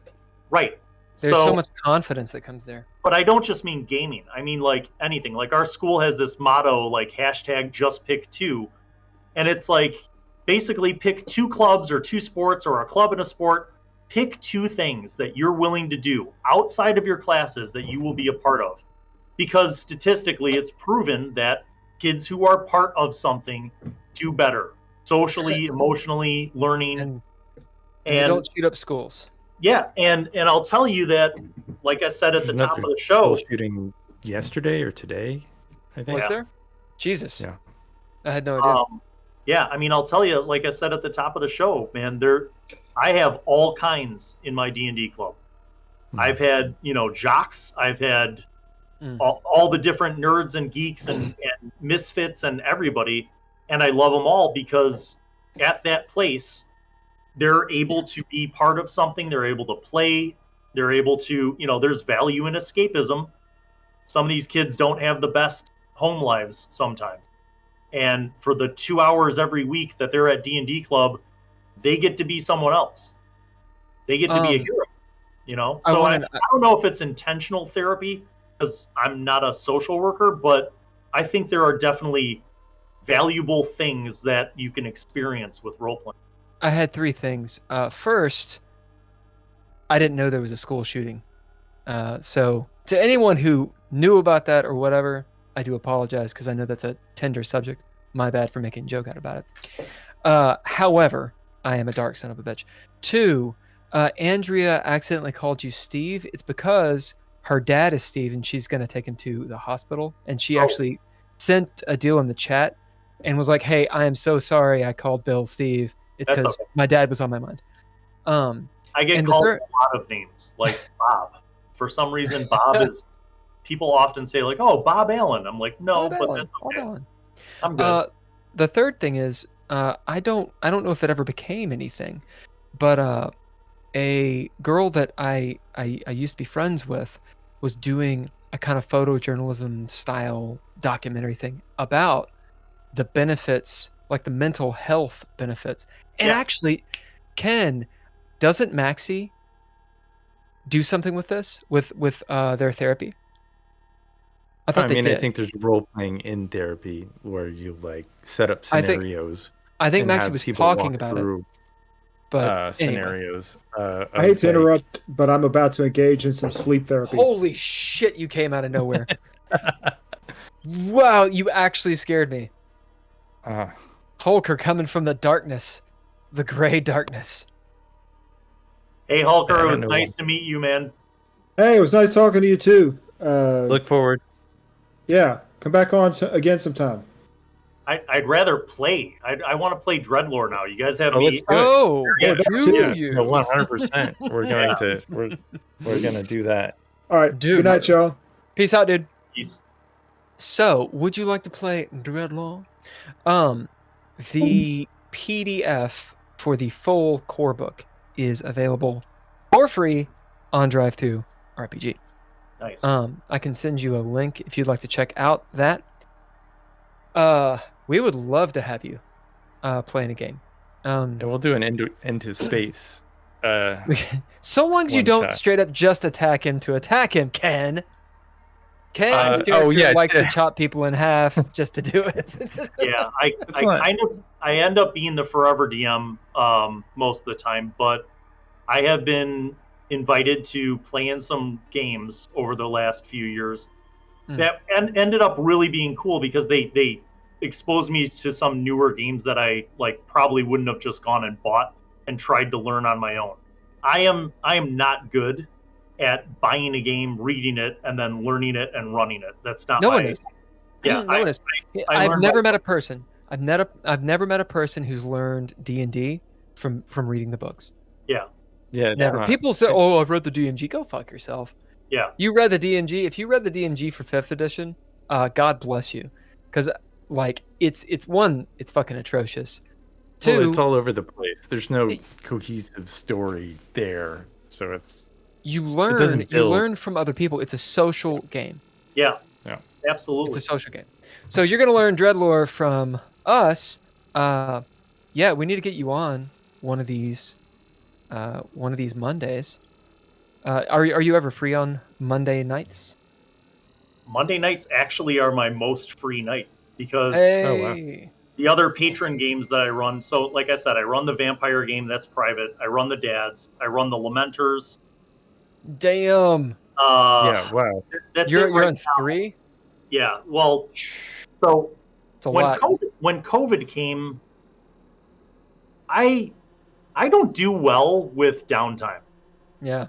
I can tell. I mean, especially with the amount of content you produce. Yeah, so we're on winter break right now. Yeah. And I'm like losing my mind, you guys. Like I can't handle it. So it's good this is a 7-hour-long podcast. I'm in. Yeah, I was at one point, and not one point, I'm talking about for months during COVID, I ran 6 games a week. Wow. Shit. And then I burned myself out and had to take a break for a couple months. But, now I've kind of found an equilibrium, and basically I run kind of like 3 games at a time. I get to a good stopping point and we take a break, and then I run 3 other games, So it's fun when I get a chance to play. There's a friend of mine who I met in person at Gen Con 50. He was one of the awesome people that I met there. His name's Juice. He has Master of the Game with Juice. And Juice has had me on a few games. The longest running one, I think, was Descent into Avernus. But he also hosted a game on his channel that was run by another guy, Kalanomicon. And that was Monster of the Week. And it was the first time I played Monster of the Week. And that game was fucking awesome. It was rules light, very light. We're going to slide into rules light here in a second. It was awesome. What's Juice's channel? Master of the Game with Juice. Master of the Game with Juice? Master the Game with Juice. And Juice Master is of the Game with Juice. Yeah, Juce. Juce. Okay. Yeah, so I played a few games with Juice. And then another guy who I met through Juice, Draven, ran Alien RPG by Fraley. Oh, interesting. And that game is also fucking awesome, dude. Like, if you're a fan of that genre, that game, when we talk about mechanics making the fit... Is it D6? Or does it have its own dice? It is D6. Yeah. It is dice pool. It has a lot of those games are. It has a weird... I don't even know how to describe the character sheet. It's got a weird character sheet where it's got like ability scores, and that like in almost like a circle, but then spokes off from those ability scores to associated skills or knowledges. And then you take your pool in that and you roll those dice, and you get your success or failure. And failures mean something. Like they rack up and you get stress points. It's very much, the mechanics very much nurture the alien fear and paranoia and terror that you should feel when you're dealing with similar to how Call of Cthulhu does it. A lot of those games, those niche is the wrong word. It's like very setting specific games. Yes. Kind of like Fantasy Flight games. Work incredibly well for that one nook. Yes. And people sing their praises a lot. But when you go into, and this gets into game system theory, not game theory, game system theory, a la The Forge. Yes. The idea of when people talk about tabletop role-playing games, we're talking about a whole umbrella of things, right? Yeah. Dreadlore is a universal system. It's a setting agnostic game, and it sounds like the BAM system is setting agnostic as well. Yeah, in theory it is. I think with each of the variations, I add a few things to make it more, to make it facilitate that specific genre a little more, right? So like with the Western game, I added reputation and I added wanted levels because I think that should matter. Sure, you have to reskin certain things. Yeah. And, these are your splat books right here. Yeah. With Archons and Acolytes, I will say that the magic system I think that I have developed for my game is wonderful because it is not fancy in magic. Okay, so real quick, what the fuck are you talking about? So basically there are different types of magic. And you can, just as you would with a skill or knowledge, you can raise your ranks in those different types of magic. And the higher ranks allow you to do more potent types of magic within that type of magic. Reminds me of a game. It does. And I would be remiss if I didn't credit Mage with inspiring this. But I think where I took it mechanically is also a little different in the sense that I made a difference between spells and effects. Okay. So in my game, a spell is something that the caster has researched, practiced, and memorized. Sure. Which means when you're casting a spell, it costs less of your magical fuel to cast. Right. No, I'm sorry. That's wrong. Oh. It makes the difficulty lower to cast it. Because you've researched it, you've practiced it, you've memorized it. Question. It makes the difficulty lower to cast. Question. The cost is still the same. if you, so sorry, I was telegraphing, and because I thought I knew what you were gonna say, and I did. Let's say you roll, you don't hit the target number. Does the spell fizzle? So there are degrees of success. Okay. There are degrees of failure, and It's because it's built the on penalty- the penalty what you for guys were talking severe about. failure can result in backlash, which can be not getting just juiced. a loss of your magical fuel, right? Yeah. But basically a miscast. Mm. It's This built would on a work rubric. so well for a Harry Potter game. That'd But- work really well. Rubric. Yeah, it could. The other thing though is effects, which the difference between a spell and effect is an effect is you just deciding that reality is going to obey your will, and you're going to do this thing even though you've never tried it before. The difficulty is going to be higher because you're basically imposing your will and your understanding of magic over reality. Is that fiated? It's conditional. It's not so much fiat, but it's conditional, right? So if what you're trying to do, let's say that for a spell your difficulty is 8, for an effect it's a difficulty of 12. But if you're trying to push your magic beyond one of the 4 categories that build any effect or spell, then it might be a higher difficulty to do that. So let's say, so basically the categories of all spell, basically what's cool about the system is that you can make up your own shit. Right. Yeah. No, I dig it, and you get the framework for how it works. Spell, or you can make it up as an effect, and it's all predicated on these 4 categories, which worked out with the whole theory of 4 in my game system. But the 4 categories are impact, range, area of effect, and duration. Yeah. So how many points you want to spend inflates each of those categories. And I have a whole bunch of examples because I don't want to say it's intuitive. And I'll be honest, I wouldn't say my game is rules light. It is rules medium. Yeah, I can see that. There's crunch to it. Well, and the reason why is this. I hate crunchy games. There's a reason why I never learned fully how to play the game Aftermath, because it was the most elegant post-apocalyptic game ever invented, but it was way too crunchy. What I tried to build with my game system was a nice, streamlined game that provided realism in a game, but also allowed for a good flow and pacing within the game. So it's got enough mechanics to run the game, but it's not rules light and it's not crunchy.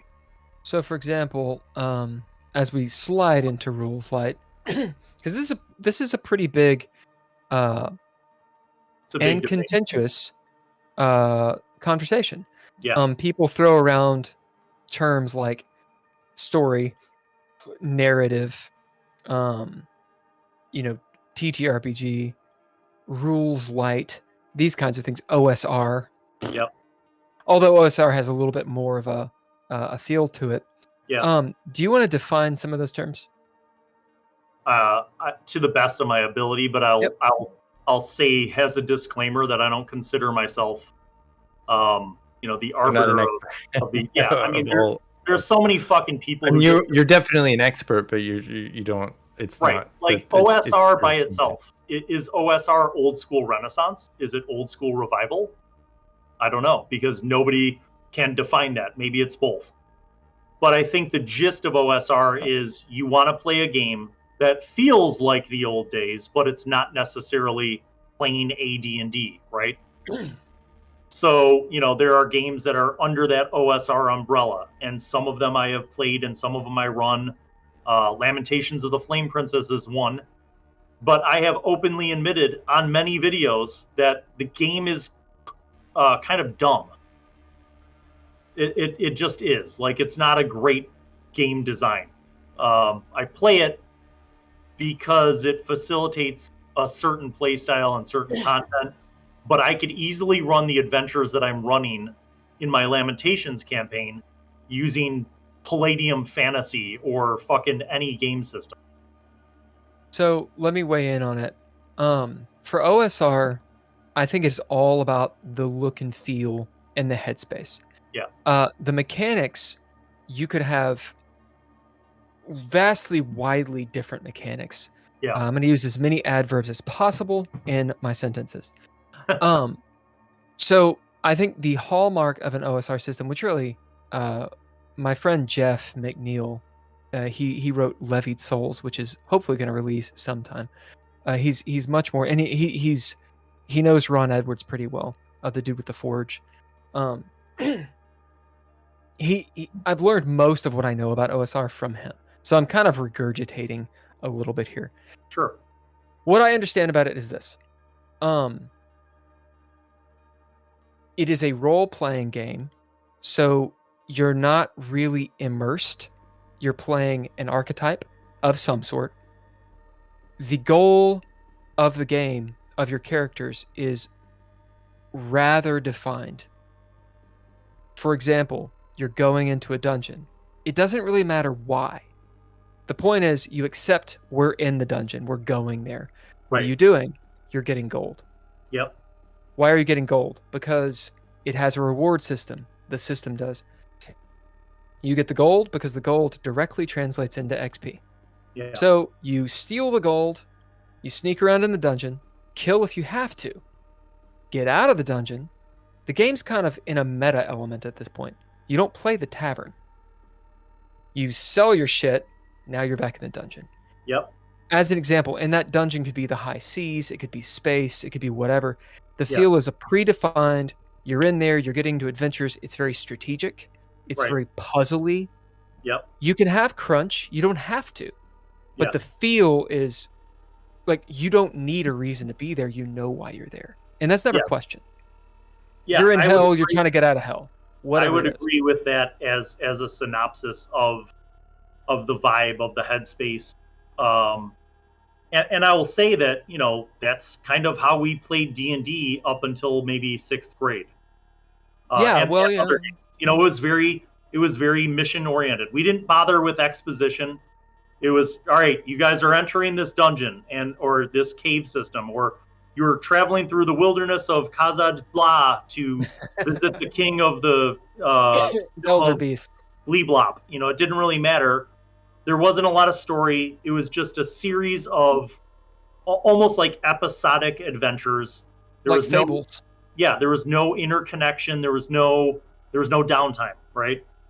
But that's because you were experimenting and learning the rules. You were. No, you were I mean, by then we getting knew the into- rules. We'd played Well, top but you were secret. getting in and working with the game mechanics at the very Right. least. I mean, you even if you were experts at the rules, you enjoyed being maybe in the rule system. Yes.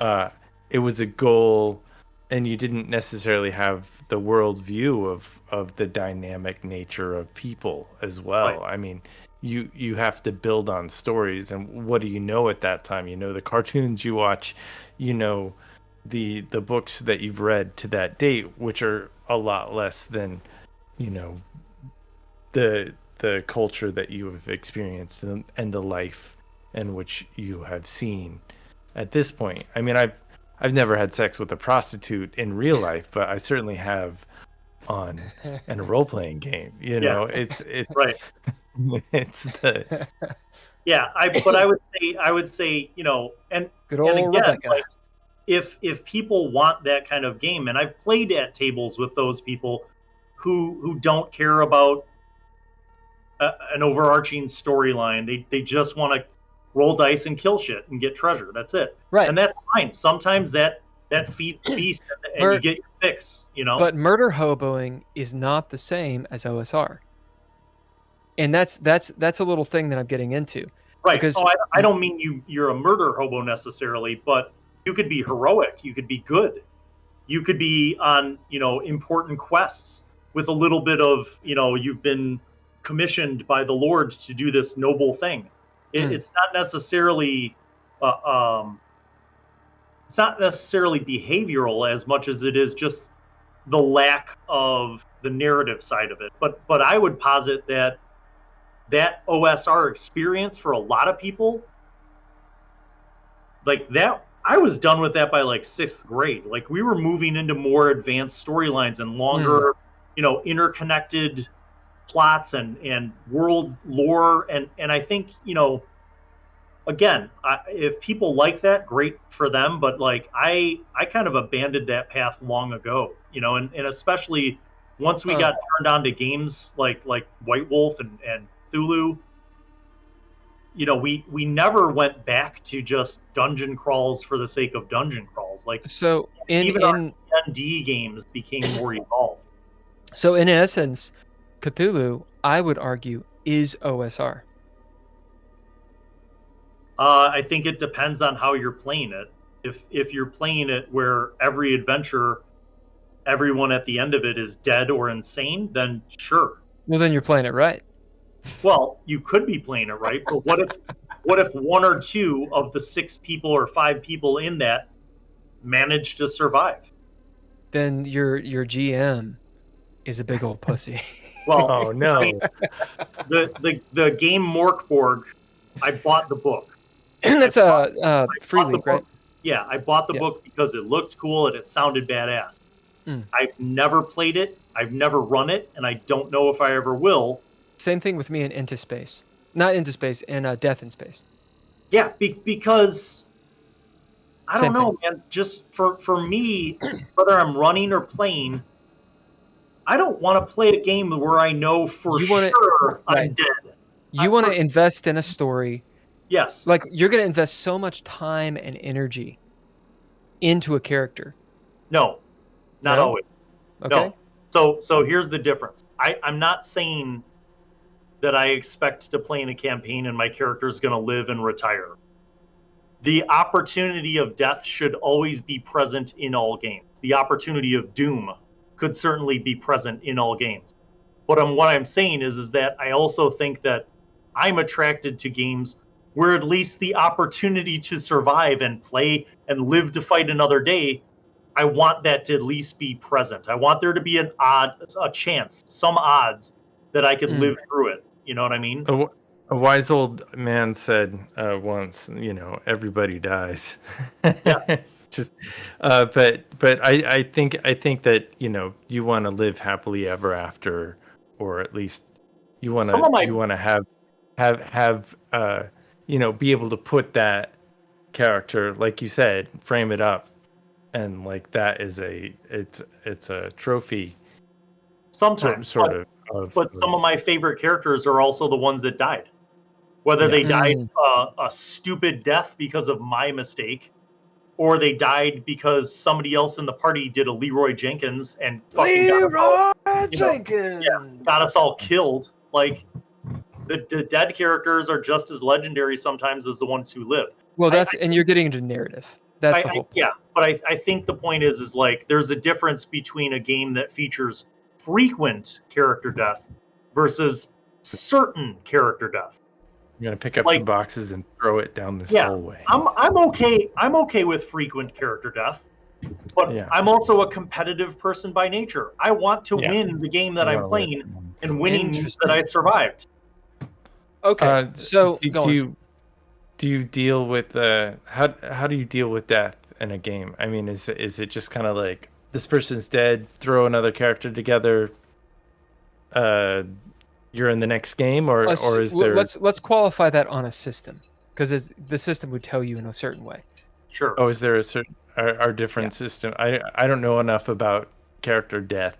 So I will tell you that I personally tell everyone that I'm playing with in a group, in a game where there is the option of resurrection, that I have a DNR clause.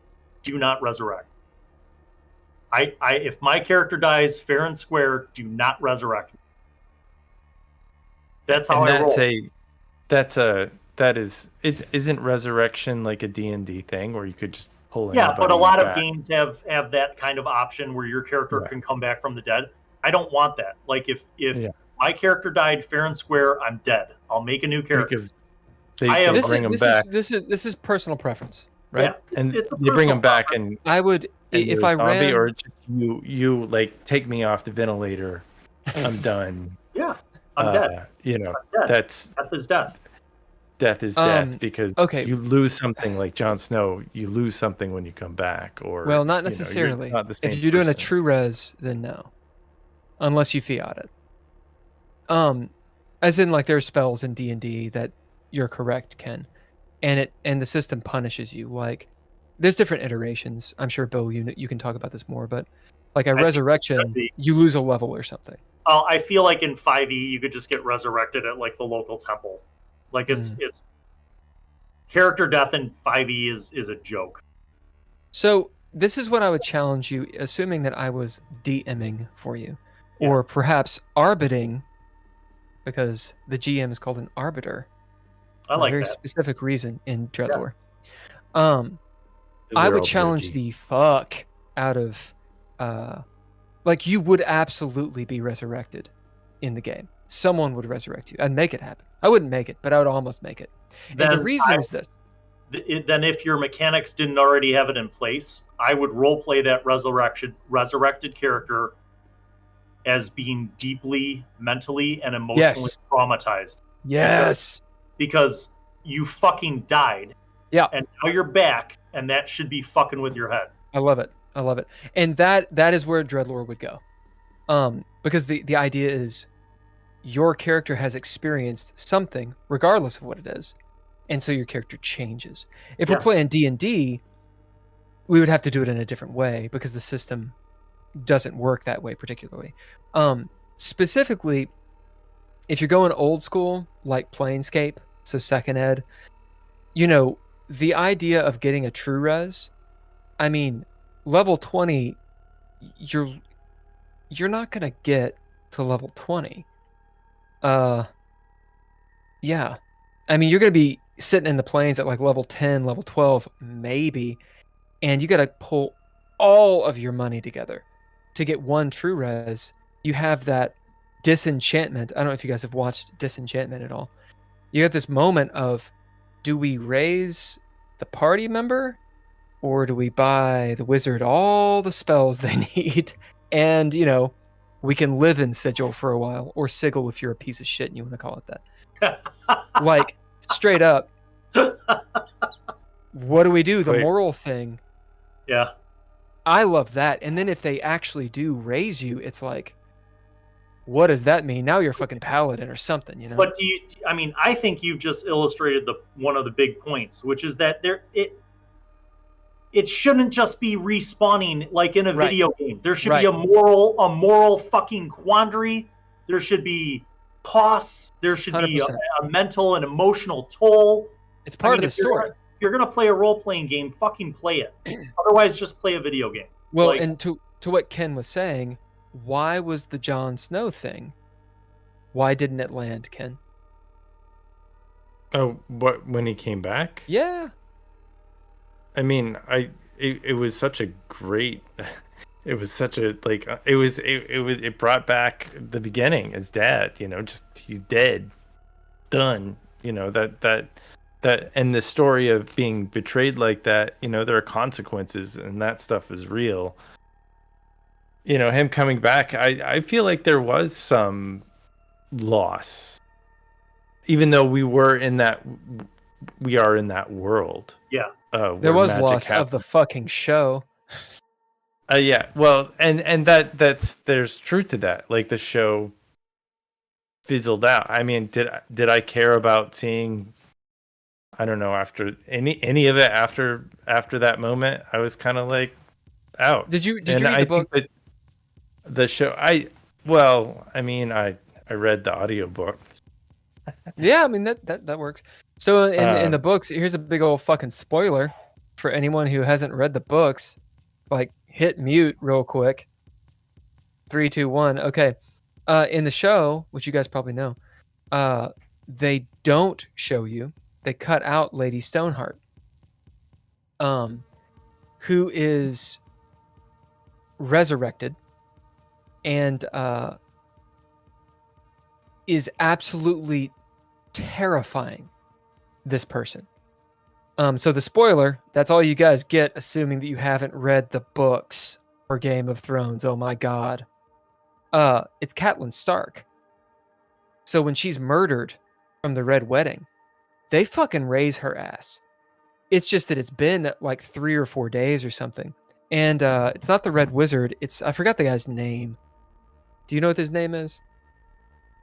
It's the dude who lights his sword on fire. Or no, it's not him. It's the guy who lights his sword on fire, the knight that the dude who's with him, who raises him from the dead. Anyway, he raises Catelyn Stark from the dead. They find her body floating naked in a river. Oh, Thoros. Thoros. Yeah. Yeah. And they raise her from the fucking dead, and she is now Lady Stoneheart. And that's when Brienne of Tarth, she's coming back, and she and I can't remember who it is get captured. And they're fucking, the last scene you have with them is Lady Stoneheart like, you fucking betrayed me. And so she's fucking hanging her. That's the last scene you see is Brienne getting fucking hanged. Wow. By Lady Stoneheart, and her throat is cut. So she has to, anytime she talks, lift up her throat to talk. Just this, something is lost. Yeah. That's huge. Yeah. Well, and that's where Jon like Snow will likely be in the book when he comes back. Yeah. Something's going to be lost. Right. Yeah, I mean, it's on the one hand, I think to myself, I'm like, how silly are we as a group of people who play games that we go this deep into all of this stuff? But I think people debate this stuff because it's important to them. But I mean, on a personal level, like I used to care, and sometimes, man, I take the bait and I'll comment on some shit, or I'll throw out a hot take. But I think about it most of the time, and I really don't care. Like, I've played in games where people don't have a lot of depth, and it can be fun. I've played in games where people don't have a lot of depth, and it sucks. And I've played in games where people have a lot of depth, and it sucks. You know, like, truly, like, people who are extra about the role playing, right, and extra about the narrative, to the point where you're like, it's not fun. Yeah, I mean, and I'll tell you a criticism that I got running a game for a group of people, and this was an in-person game, maybe 2015, 2016 till about 2018. The first 4 sessions, nobody rolled any dice. Nice. Yeah, no skill checks, no combat. It was all role playing. And one of the guys, I'm not going to name drop him because he does have a presence online and a business and a YouTube channel, but he's like, "Hey dude, when are we going to huck dice?" And I was like, it's coming. I run a slow burn. It takes a little while to get into it, you know. But the truth is that everybody was enjoying it. I was enjoying running it, and we just didn't need to roll any dice for anything that we had done for 4 sessions. And I think you could do that sometimes with the right game, but with the wrong game, you could do that. It just makes it a little harder. Yeah. I think that when we first started playing Dreadlore, it was a number of sessions that we rolled. I think we went pretty far into it, and there was no fighting. There was no death. There was actually, I was impressed by how far and how long we were immersed into this, 20, 30 hours into this game, and nobody died. And it was terrifying. And, the first person that died, you lose a little piece of your soul. And you kind of feel that when it's a slow build for that. I feel like that's an interesting story choice that Bill chose. Well, you're talking about the swamp thing, like Andrea's character. No, I'm just talking about the way the beginning of the piece kind of started. And I didn't, the first murder. It's like I can almost remember that with clarity, because the group killed one of the Blue Hand group, I believe. And There's a few Easter eggs. Yeah, but I mean, these detectives are called 2x2 Hands of Blue. Yeah. Cheers. But to me, like, Jon Snow was. I mean, were we introduced at that point to that one character that the woman kept on healing back at that point in Game of Thrones, where I think he lived in a cave, or I think it was like a vigilante group that went around. Yeah, that's who we're talking about. Yeah. Yeah. Yeah. That's the character that brought him back. So I mean, no, it wasn't Melisandre brought him back. Oh. The red lady brings him back. Yeah, the red lady. Oh, so it was a different character. Yeah, it's a different character. Another priest of the fucking whatever. But still, it wasn't entirely unheard of. No, and in the book, it's a much bigger, it's a much bigger thing. So I wanted to go into rules light because we were defining some terms. What is rules light? By your definition. I think a game where you can generate a character in less than 5 minutes, where there are not a ton of skills, knowledges, talents, that kind of stuff, proficiencies, where it's just some core ability scores and basic attributes like, your hit points or health or whatever. And you play the game, you get into the game really quick. Doesn't really matter what dice you use.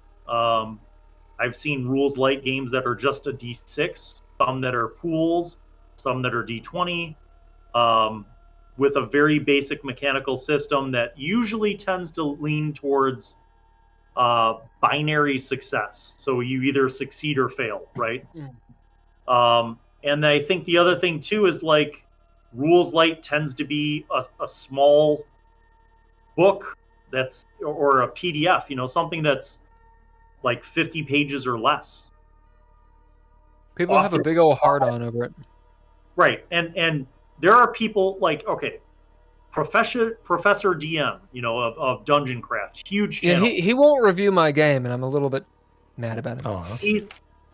I follow a lot of people in the community, and it's not always because I agree with them. It's because I like to see a variety of perspectives. You know what I mean? That's how I kind of try to form a balanced view on things. In fact, some of the people that I follow, like, in the wrong crowd could get me canceled. Like I follow who some people might consider edgelords. I don't really give a fuck. I follow them not because I agree with everything that they say. I'm not sure I know what an edgelord is.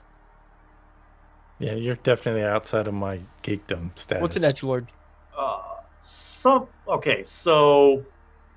I've heard the term. I've argued it against it, but what is it? Have you heard of the RPG pundit?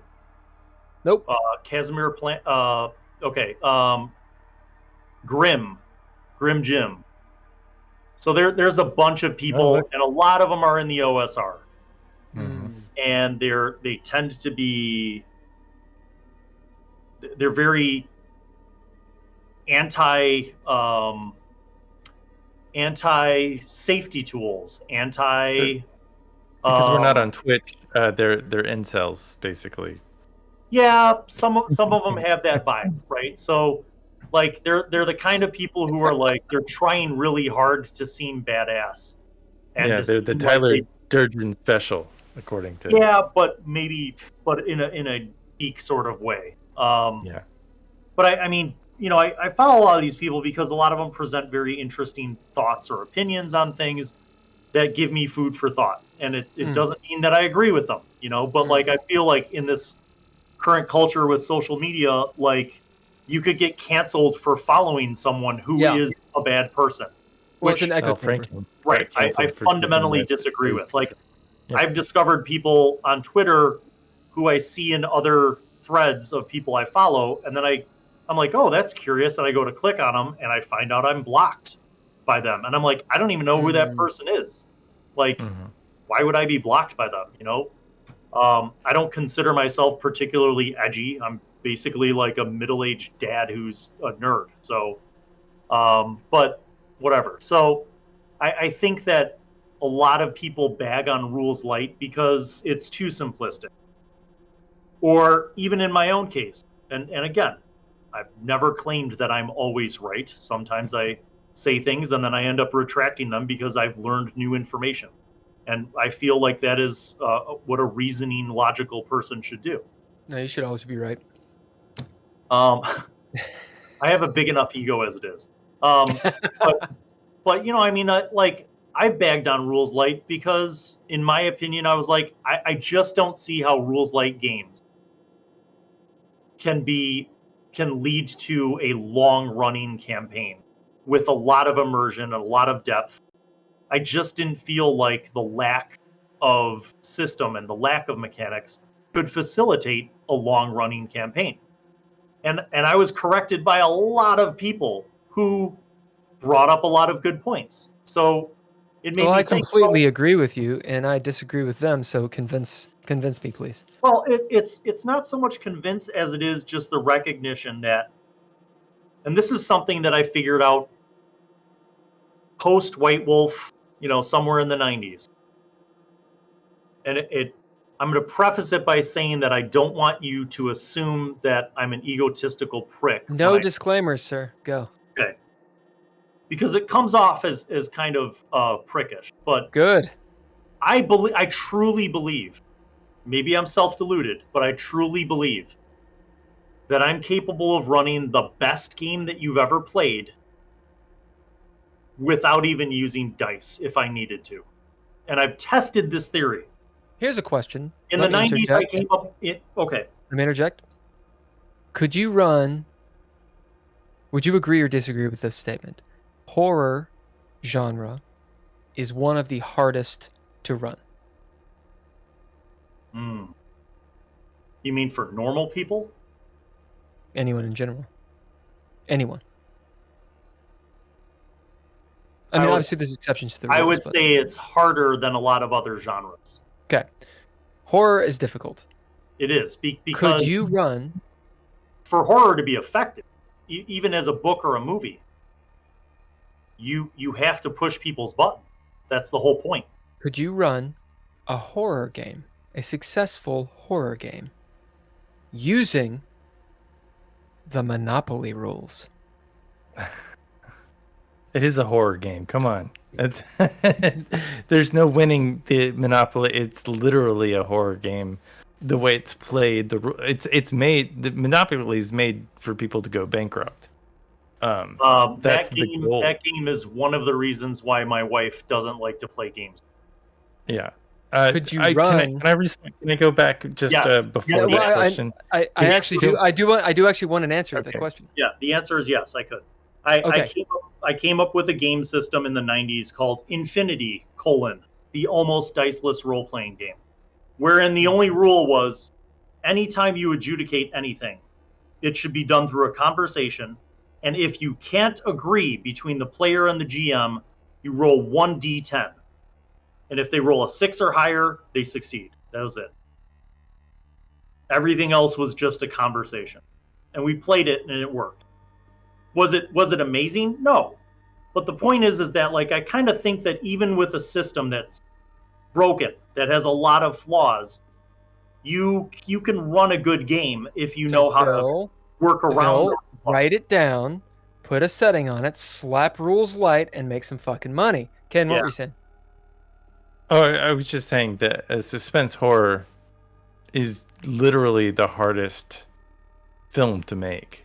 Like, to get somebody into that setting, and to tell that story. I mean, comedy horror is easy, bloody horror, there's a billion other different forms of horror, but that getting people to have real terror by anticipation and through storytelling is very difficult to do. Yes. I think on the topic of rules light and horror, I think you could do both of those things. I think you could do a horror with a more complex system as well. Sure. But I do think that the principle behind that has to be a covenant between the group. And I don't use safety tools, not because I'm opposed to them, but you guys understand that that's an ongoing debate, right? I have no idea what you're talking about. Yeah, no, absolutely. We discussed it last episode. I don't use safety tools because I don't need to, because I know the people I'm playing with. But if you go to a random game store, you go to a convention, you're going to play in or run a game. If you use safety tools, all it is a contract between people deciding that what content they're comfortable with and what content they're not comfortable with. Fair. I don't really care, because if somebody gives me a safety tools sheet, I'm going to put down, do whatever the fuck you want, I'm fine. Truly. And I have trauma in my life. I don't have a fucking bumper sticker on my car or hashtags on my Twitter profile, but I have a lot of shit in my life, but I don't care. It's a game. Do what you will. Push my buttons. Terrify me. Fine. But I do think that whether it's with an actual sheet like safety tools or just a conversation between adults saying, hey, we're going to play a horror game. Some shit's going to get horror because it's horror. Are you cool with it? People are all about contracts and shit. Go ahead, kid. Well, it's like the guy Adam, what's his last name? Adam Coble. Freaking Cobalt. Yeah, it's like he and for a while, I mean, I blame the reason why that show he had to quit and that show got canceled. It's because of a lack of safety tools. Like, they were in an environment where they were working together. I'm guessing, I don't know if they were paid or not paid. I watched the clip. I didn't think that he did necessarily anything wrong, but because it was an environment where you put some strangers in and they were role-playing games just to role-play. What happened to Adam Coble? So Adam Coble was the darling of the industry for a while. He was actually on several of the Gen Con stages when we did live streaming. And then he wasn't, because in one of his live streamed games on Twitch, he had a moment where he was the GM and it was kind of the conclusion of this campaign. And an NPC went up to one of the characters and basically put a chip into this cyborg character, and it gave her an orgasm. Ken, we did talk about that. She was not comfortable with that, but instead of discussing it as adults and dealing with it, she went public with it, and he got canceled. But I mean, if in watching it, I couldn't tell if she wasn't comfortable with it in the moment or if she understood what was happening. I think that the other characters understood it before she knew what was happening. Yeah. But I don't even think any of that is even. It doesn't matter. That part doesn't matter. I think the part that matters is what you said before. It's a group of people that didn't necessarily trust each other, so they couldn't have that experience.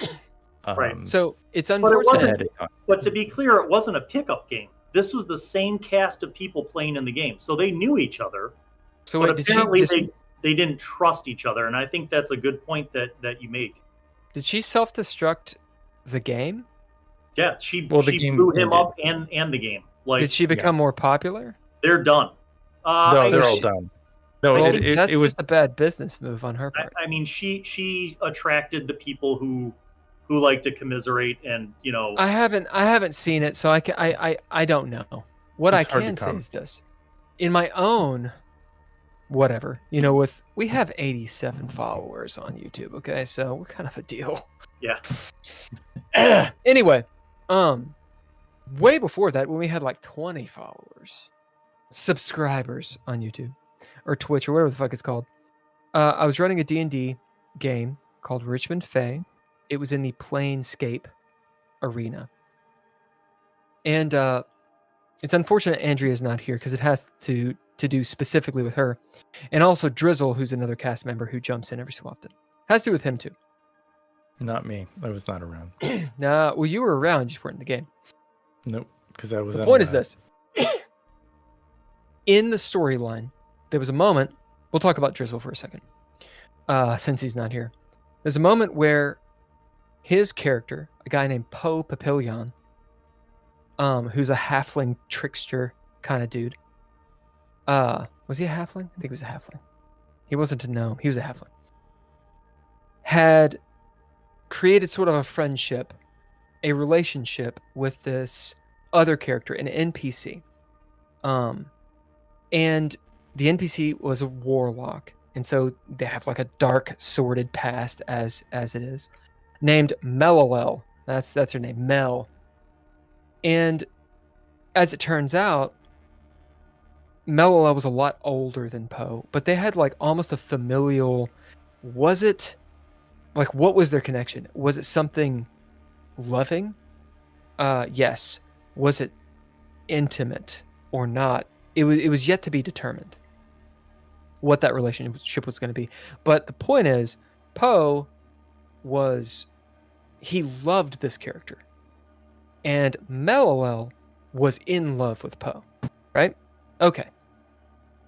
Long story short, Melilel is dying. Now, I know this as the DM.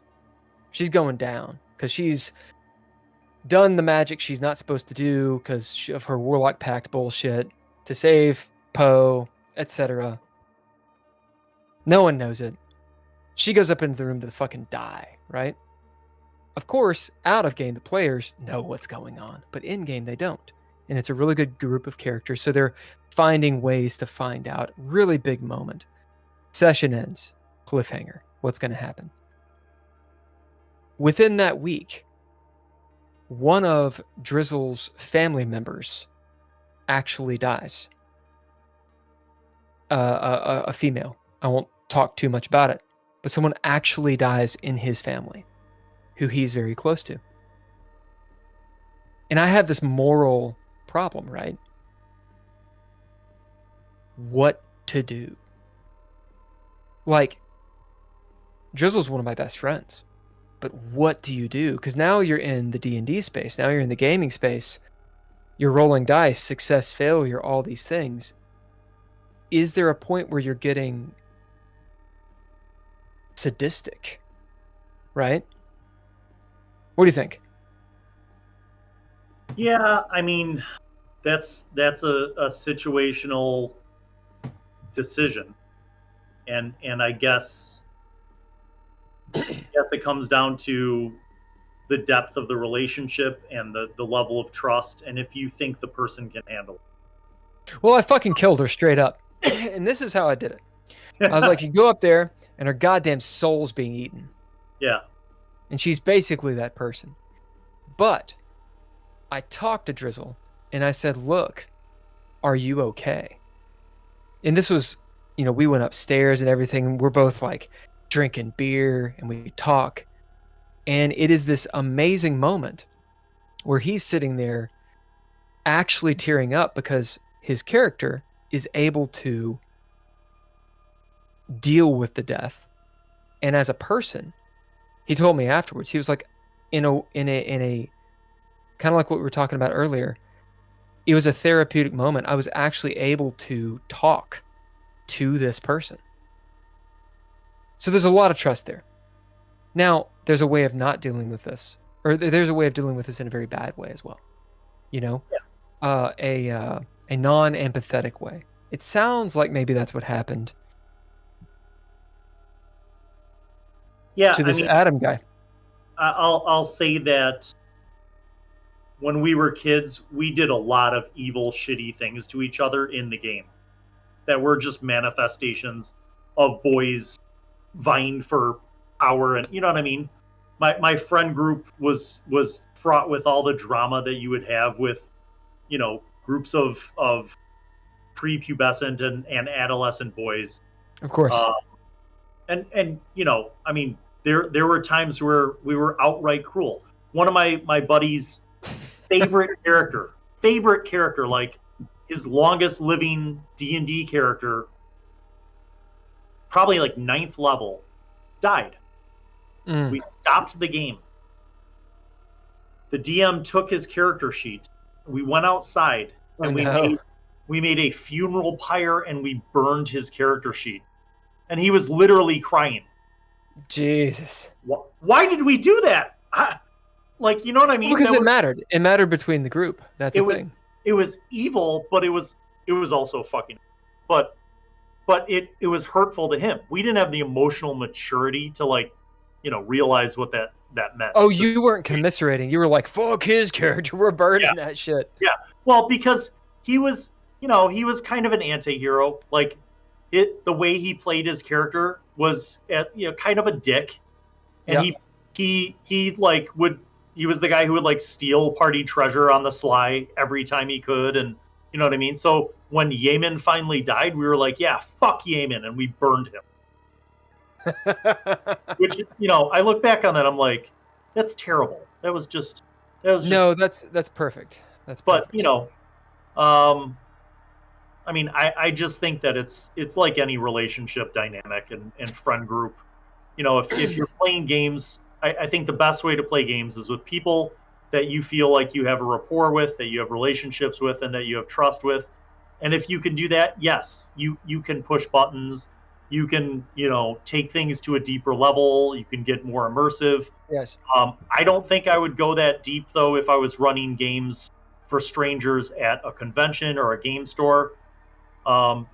Because I just don't think that without that relationship, without that rapport, I don't think that it would work as well. It's dangerous, and that's the reason why you get close. So I watch UFC and that kind of stuff. I find it really interesting with, like, prize fighting and all that. How you can have people that, like, two people that fucking despise each other. Mm-hmm. And they literally beat the shit out of each other, the tar out of each other. Yeah. And then it's all good. And they hug. And there's this kinship that develops. And I think maybe a reason that it happens, perhaps it's testosterone. You know, if you're talking about dudes. I think it's because it's dangerous, because it's the reason that we compete in a lot of ways. Yeah. A lot of times competition is demonized, and a lot of times competition is bad because it's an other mentality. It's an exclusive mentality. However, if you're with a group of friends and you always play with kids' gloves, you're a bunch of fucking pussies. I agree. And I don't mean that in a way of I'm a big old man, because I'm not. I'm 5'9", right? Like, I'm not a big old man. But the fact is, there has to be a danger. You have to be able to extend the limits and trust your people. Otherwise, you don't have a real relationship. Yeah. You have a pussy-ass relationship. Yep. You've got to be able to trust each other. Now, are my words going to piss people off? Yeah, sure. Yeah. I'll piss them off. They can go, you know, and I understand that. I understand people getting mad and all this stuff. However, that is exactly what I'm saying. It's exactly what I'm saying. Yeah. Oh, it goes back to trust. If people trust you, you can play without the kids' gloves. I mean, those people hug because it's not personal. They're both making money after. No, it is fight. personal. It is personal. No, and they are going full bore trying to kill each other. Because if they're not, they're going to get knocked out. There is nothing safe other than the fact that they're also owned by the same people who do the WWE, and that's all fake. So okay, are you saying UFC is fake? No, I'm not saying it's fake. I'm just saying that there is a story that people tell that they, you know, Fair. they hype up that stuff more than, like, if they were just two people, like, working out at a gym, like, they wouldn't care. It's because they got to hype up the fight. They got to sell the tickets. They got to. I agree. I think you have a point. They got to put you into a frenzy and make you insane about watching some people hurt each other. I think you have a point, except I also think that while you are right in a certain area, you're missing the point in another. There's a reason that brothers, just to pull an archetype, fight. You gain nothing else. Some of these people that I'm talking about, their careers are over after they lose. Sure. So they're not. I mean, they're winning money, but at no point destructive. We are at fragile no point. People. At no point is a testosterone, egotistical maniac who wants to jump into a ring and beat the fucking tar out of someone going to be cool with being like, oh, my time's up, I'm good. None of them want to quit. There's like Right. 2 that have like actually quit. It doesn't matter how much money you're giving this motherfucker. You're gonna be rich for life. They still want to be the top dog. Sure, and it's the nature of the type of human they are. I mean, it's not my nature. I don't even want to see it when I go to place. It is your and nature. I see UFC. It is. Yeah, when I see UFC on there, or when I see something violent on YouTube, I don't want to see it. No, you don't want to see wanna it somebody hurt. because and I look away. I really it's I don't have an interest in it, and I think we exploit a lot of things that you maybe that is a human nature thing, but I think a lot of people gravitate towards that, and I think that people can bully others because of it, and you know. You mean in the ring, or do you mean out in the like the just arena in the real life? Like, I think people see Absolutely. violence 100%. and stuff like that, 100%. and they latch onto it, and they see they're bigger than somebody else that is smaller, and they will, you know. But that's a hurt different somebody issue. for no reason. That's a different It issue. is a different issue, and it's. I'm not saying that it's the cause. Just like, you know, the you know, fuck the police song. I don't think people would hear that song and literally necessarily. I don't blame that song, like having, you know, people go out and shoot police officers, but, you know, that happened too for a long period of time. Right. So I mean, I think there's a balance for all of this, and I think it's a welcome discussion. But, you know, I'm not. What I'm saying is, there's a you. point. There is a point where you have to test your limits, and to test your limits, you can't be a pussy. Right, but I mean, you have to be willing. If you're gonna engage in what I'll just say as a blanket, whether it's horror or just a deeper immersive kind of narrative game, you have to be, you know, open to experiencing that deeper set. That is a much better way of saying. Well, I I mean, but here's the thing: that happens. post-apocalyptic could be considered horror by some people, right? Like, if you make it really gritty, a post-apocalyptic game can be terrible. Like, dude, look at like all of the Mad Max movies. All, like, not all, the first two. Or like the Book of Eli. There was like, I love that movie. Terrible shit that happened in those movies. But that's the nature of that You got to genre. go there. Like, if you're gonna play it. Otherwise, don't. You know, like, yeah, and that's the nature of choice. Like, I don't watch certain things because I don't want to see it. And, you know, theater of the mind is one thing. Absolutely. Theater of the mind is one thing. Like, I don't go to a bar where I know people get in fights every night and like pick a fight. They don't want to get. What do you gain? You don't gain. Yeah, I gain nothing. I gain zero things. You know, I like playing in a horror podcast where I get to fuck a prostitute and then like get out of bed the next day. I think that's fine. Although your character did get crabs. Or give crabs. I mean, there's no telling where the crabs. Austin, I wanted to mention what the chat said. Austin says, effectively method acting characters different from yourself is probably pretty good empathy training. Yeah. And then, but that's largely true. It's teaching you how to put yourself in someone else's shoes that isn't natively you. I don't wield the laser sword and cut people's heads off. I just don't do that. Dolby Newbin. I love that character. Although attacking Archangel, I think bad that idea. was I think it was you knew he wasn't coming back the next session, or he would, or I knew that was that player. No, it wasn't attacking. It was big. It's near the end. It wasn't attacking. It was just like you needed a cliffhanger. You needed to bring the energy level up a little bit. You needed to you're right. No, I mean, you're right. You needed something.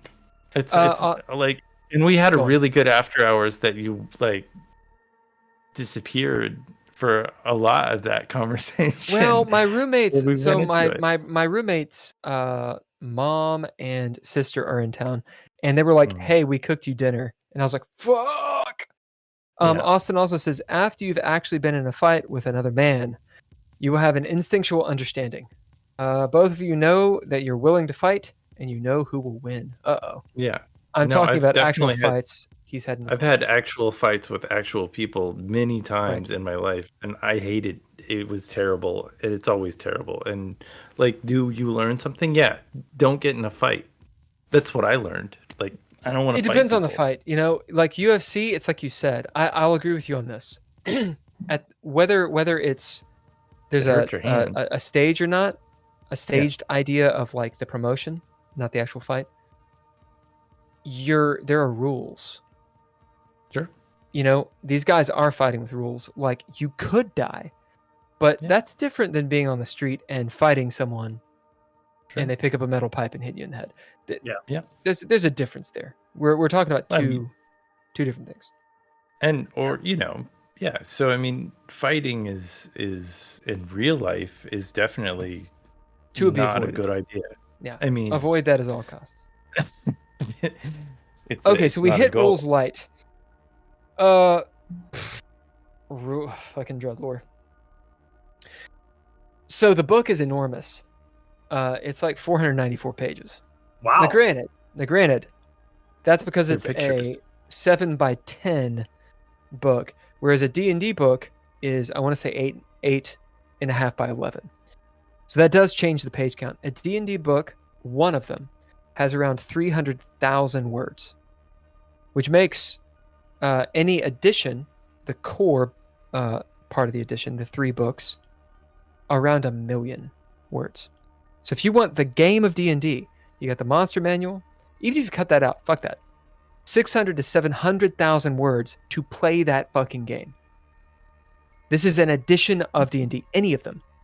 Yeah. And a lot of them are predicated on the previous one, but we'll give that to them. 600,000 words. Dreadlore is around 200,000. It gives you, the core book gives you an entire setting. It gives you rules for making your own setting, and it's written in a way that's, I think, compelling to read. Plus, it has art and all that stuff, and it's a smaller sized book. So, you can use it to beat the shit out of people, because it's a weighty fucking hardback. And you can use it to reference. One of the ideas was that actually the co-creator, when he and I were making it back in the day, although that is not this version, I dare say, because this person did not help. But at the time, I will attribute credit where credit is due. This person and I decided we wanted one core book. We didn't want to do the D&D thing and have multiple books that give you extra rules. We'll have splat books, sure. Build out different settings and such. But once you have the book and you know the system, you get the idea, you can be like, oh, I see what you're doing. And you can use it. Just like with D6, just like with D20. Once you understand the core mechanic, you know what it requires. But I think the book in and of itself is good. And I don't want to go too much into this, the mechanics, because it's fucking boring and whatever. The idea, though, is you are going to play your character sheet. Your character sheet is very important. Bill, tell me this. As you started gaming really young, when you make a character, I'm not talking about in a new a new system. In a system do you use the prescribed character sheet, or do you just write it down on paper? Or something else? I've done both.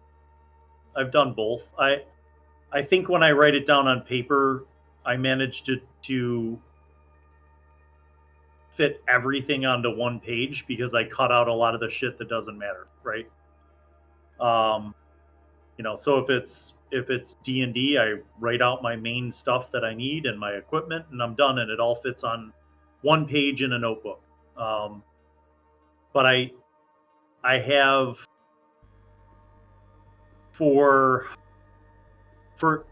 not the games I run, but for the games that I play in that tend to be online, where I'm playing in a an online campaign with people, I'll have the form fillable character sheet because it's just easier because I'm on a computer already, so I don't have physical stuff.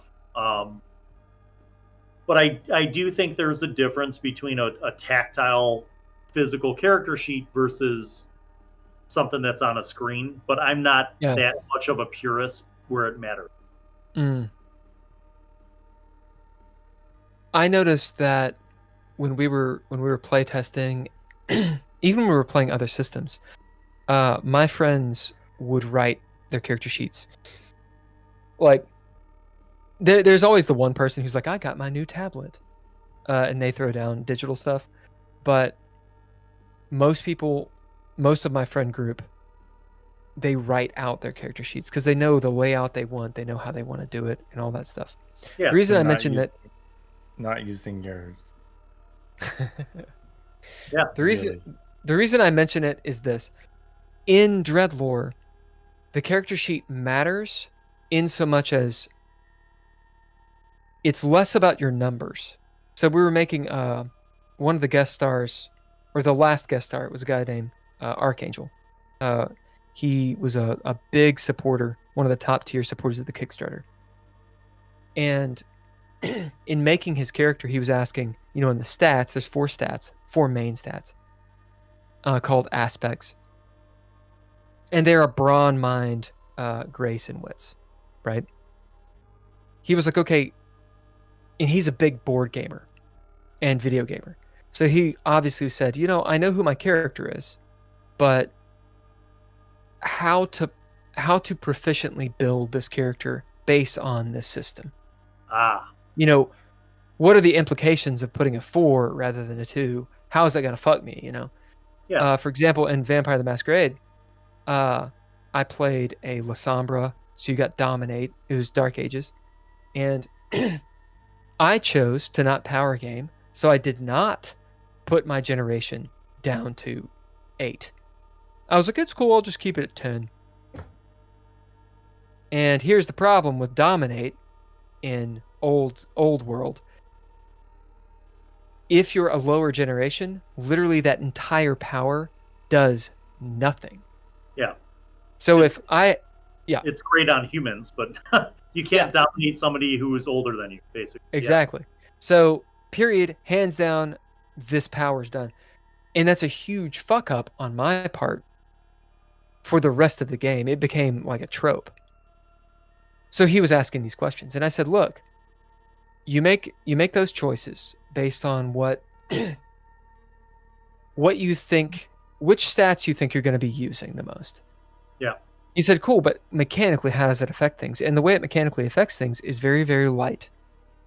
Because the mainstay of the system are your traits, your character traits, which you gain by doing stuff. You always gain more. They're your resources.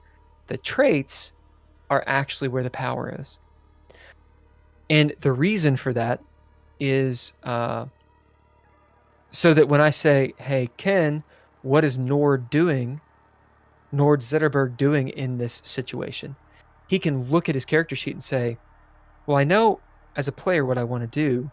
How do I attribute it to my character? I'm going to bid this trait. And perhaps there's dice rolled, perhaps there's not. It depends on the scenario and the situation, and if it's something that they would just be able to do, but once you bid, one of the things that I was like, once you bid a thing that you're kind of good at doing, that resource is gone, and so eventually you're gonna run out of things to do, or you roleplay, which is the point. Now, the crunch comes in. Let's say you do need to roll dice. Then there's a lot of agency of, okay, well, how do I get extra dice? How do I get bonuses? How do I get re-rolls? And that's in the hands of the player entirely. But until you actually throw down, which means throw down your dice, it's all in the world of narration. You pop down into mechanics, deal with it, use your character the entire time, you're back into the story. And that's the idea. This sort of back and forth. There's no way to play the character without having it written down because it's just too many adjectives to remember Yeah. and mark off. Like once you use that resource. And I'd say that's a You don't negative put of the it back. system. There's a lot of erasing. Yeah. I mean, it like the way that my little laser printer goes, I got a player sheet that I got to erase and print out a new one every so often because like the ink goes away. I mean, there's a reason why I made a video about how to be a prepared player, and I mentioned what most people would consider common sense, but I said pencils, not pens. Yeah, Because no, we got if you're pencils. using paper, you need to, and I mean, I think any game system, if it works with fewer rules, and the purpose of it having fewer rules is to facilitate a smooth flow and continuity and good pacing for the game, that's great. That's great. And then, I mean, it's the same reason why I think that suggesting to GMs that they don't always make people roll for every single thing they want to do to keep the pace going, right? Bill, But then you also have to take thoughts. notes and write things down as well. Yeah. I think that's cool. We'll give you the last word. Last thoughts. Wrapping up. We've talked about a whole lot of stuff. Yeah. Your system, I wanted to highlight a little bit. So it's called the BAM system. You got ruins and remnants, archons and acolytes for magic, infamy and honor. This Western one. Are you releasing those anywhere? Are they released anywhere? Not yet. Yeah, and if you want to do a play testing with this, yeah, I've been play testing some of these things for years, and even the Western, which is the most recent project within this realm, it is continuing to be play tested. I'm so particular about making sure that my system works before I release it that you never release it. I'm stuck in that loop that a lot of hard to finish. Creators are stuck There in. are 6 editions of D&D, arguably 7. Yeah, release the motherfucker. I think that it's close. If I had to guess, it's possible that I would launch in 2024. It's also one of those things, I'm a filmmaker, and as a filmmaker, I'm sure you know this, the last step, saying when it's done is so hard. It's like you frame fuck it and you frame fuck it, and then So Ken does Couchfire Media. Actually, that's a good connection. Why did that not just connect to me? You guys should work together, since you actually are rather close. I'll let you guys talk. But Ken is a badass editor. From He's a badass editor. It's always fun to be online, and I am always looking to make content. A good, very solid director and writer, by the way. Anyway, we talked about your system. We talked about these 3 things. Many ideas here. Whew. Last thoughts are yours, Bill. I mean, I just want to say I'm really glad that we connected. There's a lot of topics, I think, that we touched on that hopefully people will find informative and valuable. I think some of the biggest things that we touched on, specific to how games work, mechanics, the flow of a game, how much rolling needs to happen, that kind of stuff. The things that you guys shared about Dreadlord definitely have my interest piqued. I'm hoping that you'll let me jump in on a game and give it a try. Because I think that I guess on a closing comment level, for anybody to become good at anything, you have to do the thing, right? Like, and I'm fairly confident that after 45 years, I know some things about games. I don't know everything about games. I'm still learning.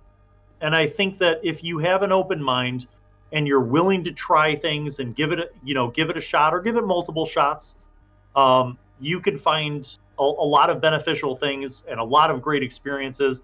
And probably the biggest reason why people play games is you can also find a lot of good people. And I'm glad that I connected with you guys and that you guys invited me on the show. Thanks. I mean, it's been an amazing discussion of many topics. But yeah, I'm grateful that we connected, and I think what you guys are doing is really cool. I think that Dreadlore, at least, you know, from what you're describing, sounds like a game system that really actually facilitates a deeper experience, which I'm all about.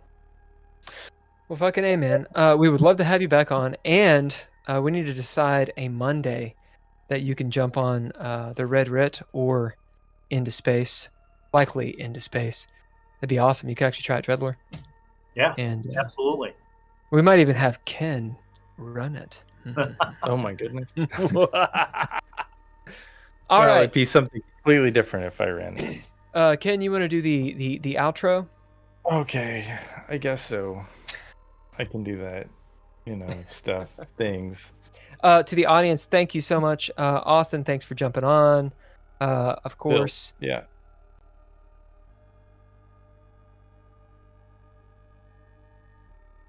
yeah. Thank you for jumping on, sir, at the end there. And Eric Stearns, we appreciate you guys kicking ass in the chat.